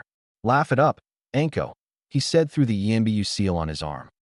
Despite emotion not being able to be communicated through the seals, Naruto could hear her cackle in his mind's eye. Sucks to suck, kid, she shot back. Both of you shut up. Tenzo blessedly interrupted her victory speech. She shot him a rude gesture, but nevertheless knew when Tenzo was being serious and kept quiet after that. Naruto returned to his job, watching the tree lean as the other half of the squad returned from surveying the surrounding area. He suppressed a shiver, flooded his body with chakra to keep himself warm, and stared straight ahead. He was intent on not showing any weakness for the rest of the mission. After about another hour, the other half, Yuego and Shiryu, returned to them. All clear, Yuego said. Naruto's shoulders sagged in apparent relief. He was glad to get out of the rain and put on some warm, dry clothes after being out in the storm for more than a few hours now. All had been routine for the past year for him. Apart from the first mission, Naruto had had no combat or extreme trials since then. He felt slightly guilty because he knew some in his team, like Yuego and Anko, were itching for a more dangerous mission. He sighed when he felt a clone dispel. Ichiraku's was close because of the storm. Shrugging, he turned the keys to his door and deactivated his security seal. It was still raining hard as the droplets pounded against the windows of his apartment. He put on another set of clothes and flopped down on his couch. Distinctly, he wondered about what Kakashi-sensei was doing. Naruto knew he was on a solo mission out of the village, but anything other than that was above his pay grade. Yawning, he grabbed a scroll from his shelf about some basic elemental theory and sat back down on his couch, listening to the rain, and waited for the kettle on the stove to boil. The mist was thick near the port of Okinosakana.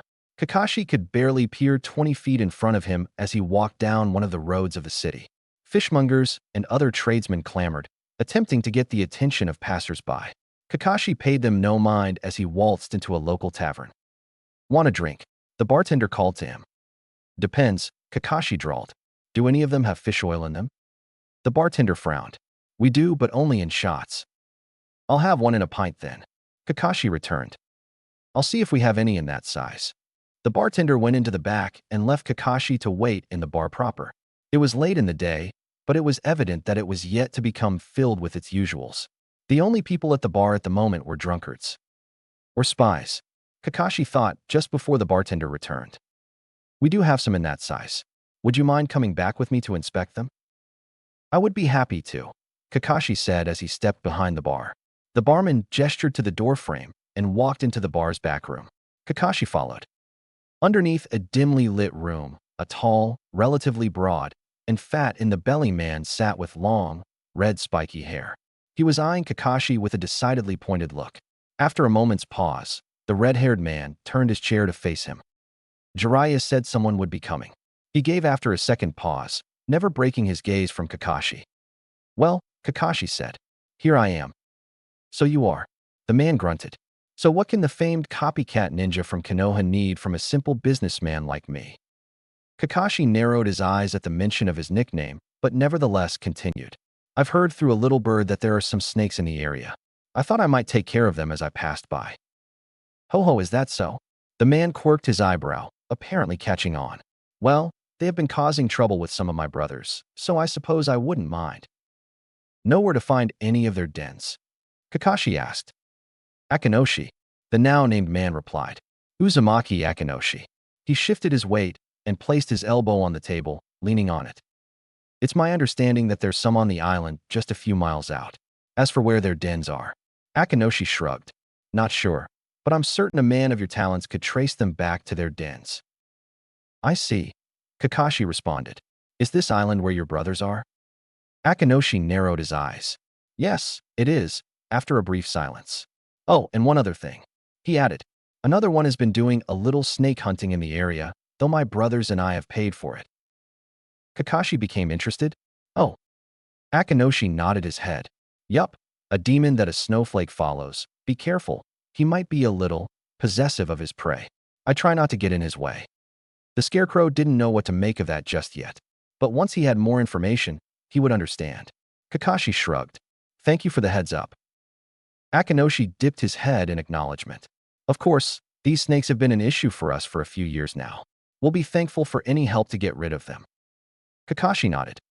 If there's nothing else, I believe that is all, Akinoshi said.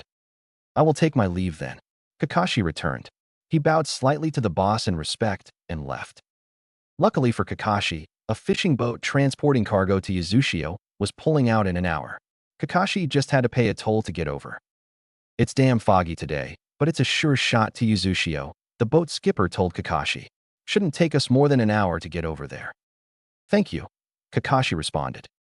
Though don't know why you'd want to go over there. Ain't much left other than those fireheads, and they'll chuck you in the sea if they find you snooping around. The fog cleared up around halfway through their voyage, splitting the air and giving the ship's crew a beautiful sky and perfect visibility. We'll be needing it when we come up on Uchiha. The skipper called to Kakashi. Why's that? Ain't called the land of whirlpools for nothing. The skipper cackled before spitting overboard. Don't you worry, though. We've been through these whirlpools 1,000 times over. Kakashi didn't respond. A few minutes later, the skipper called out to Kakashi again. Land ho. There she is. He turned to where the skipper was pointing and saw the island.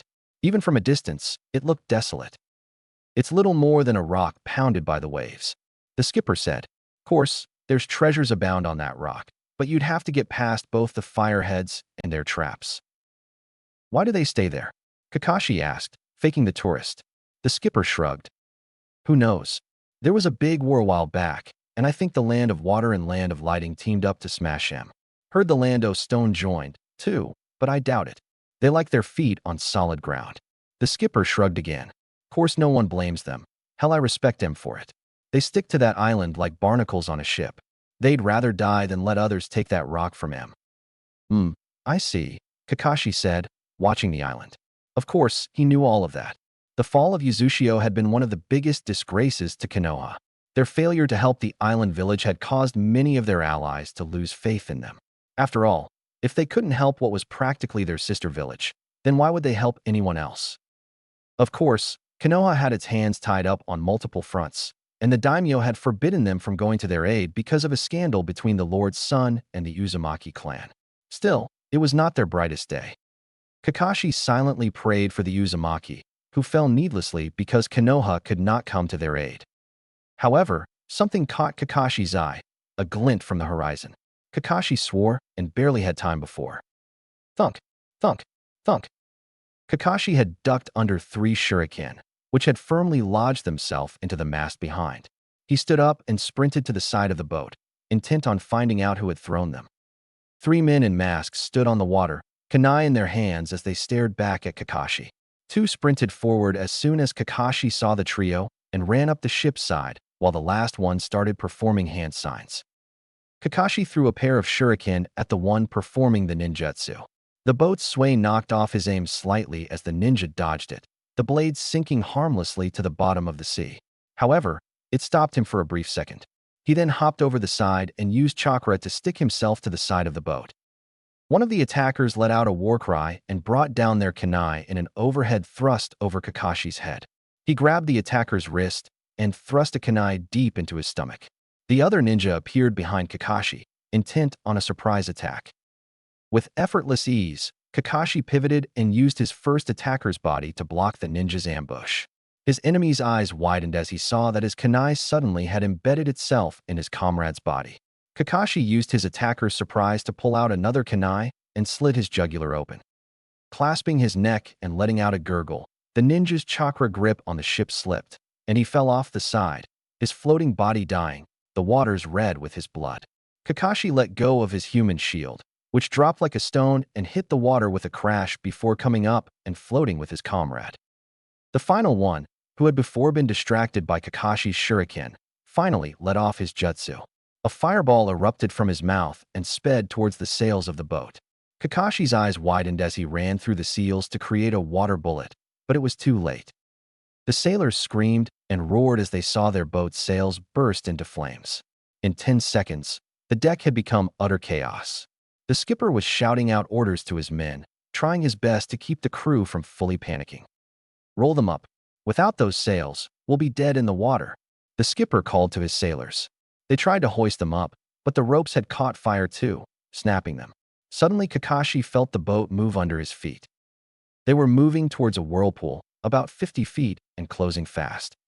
"Brace for impact," the skipper said as they drew nearer and nearer to the whirlpool when all of a sudden, the boat came to a complete halt, causing many of the men to fall over. Kakashi sprinted to the side once more to see an Uzumaki standing upon the water with his hands outstretched, straining against the boat. With a roar, the Uzumaki gave a mighty shove, and the ship lurched lazily towards the shore. The ship, carried by the waves of the sea, resisted the pull back into the whirlpool and instead headed straight for the island. With a mighty crash, the flaming boat beached itself onto a sandy outcrop of the island, making the crew safe and sound, as well as their cargo. Kakashi breathed a sigh of relief and stood up straight, surveying the deck. Behind him, the captain ordered, "Go below and fetch the water. We need to put out those fires." Kakashi, however, was already on it. Suetun, water wave.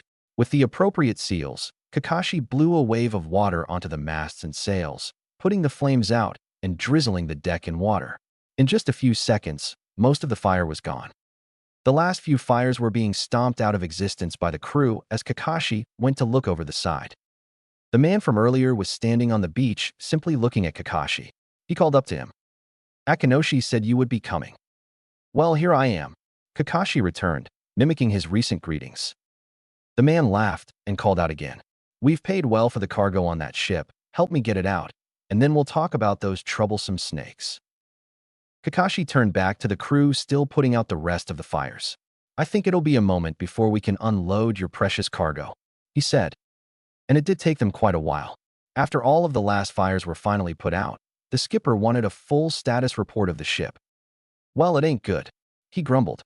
"The main sails burned to cinders, and the other two are badly damaged.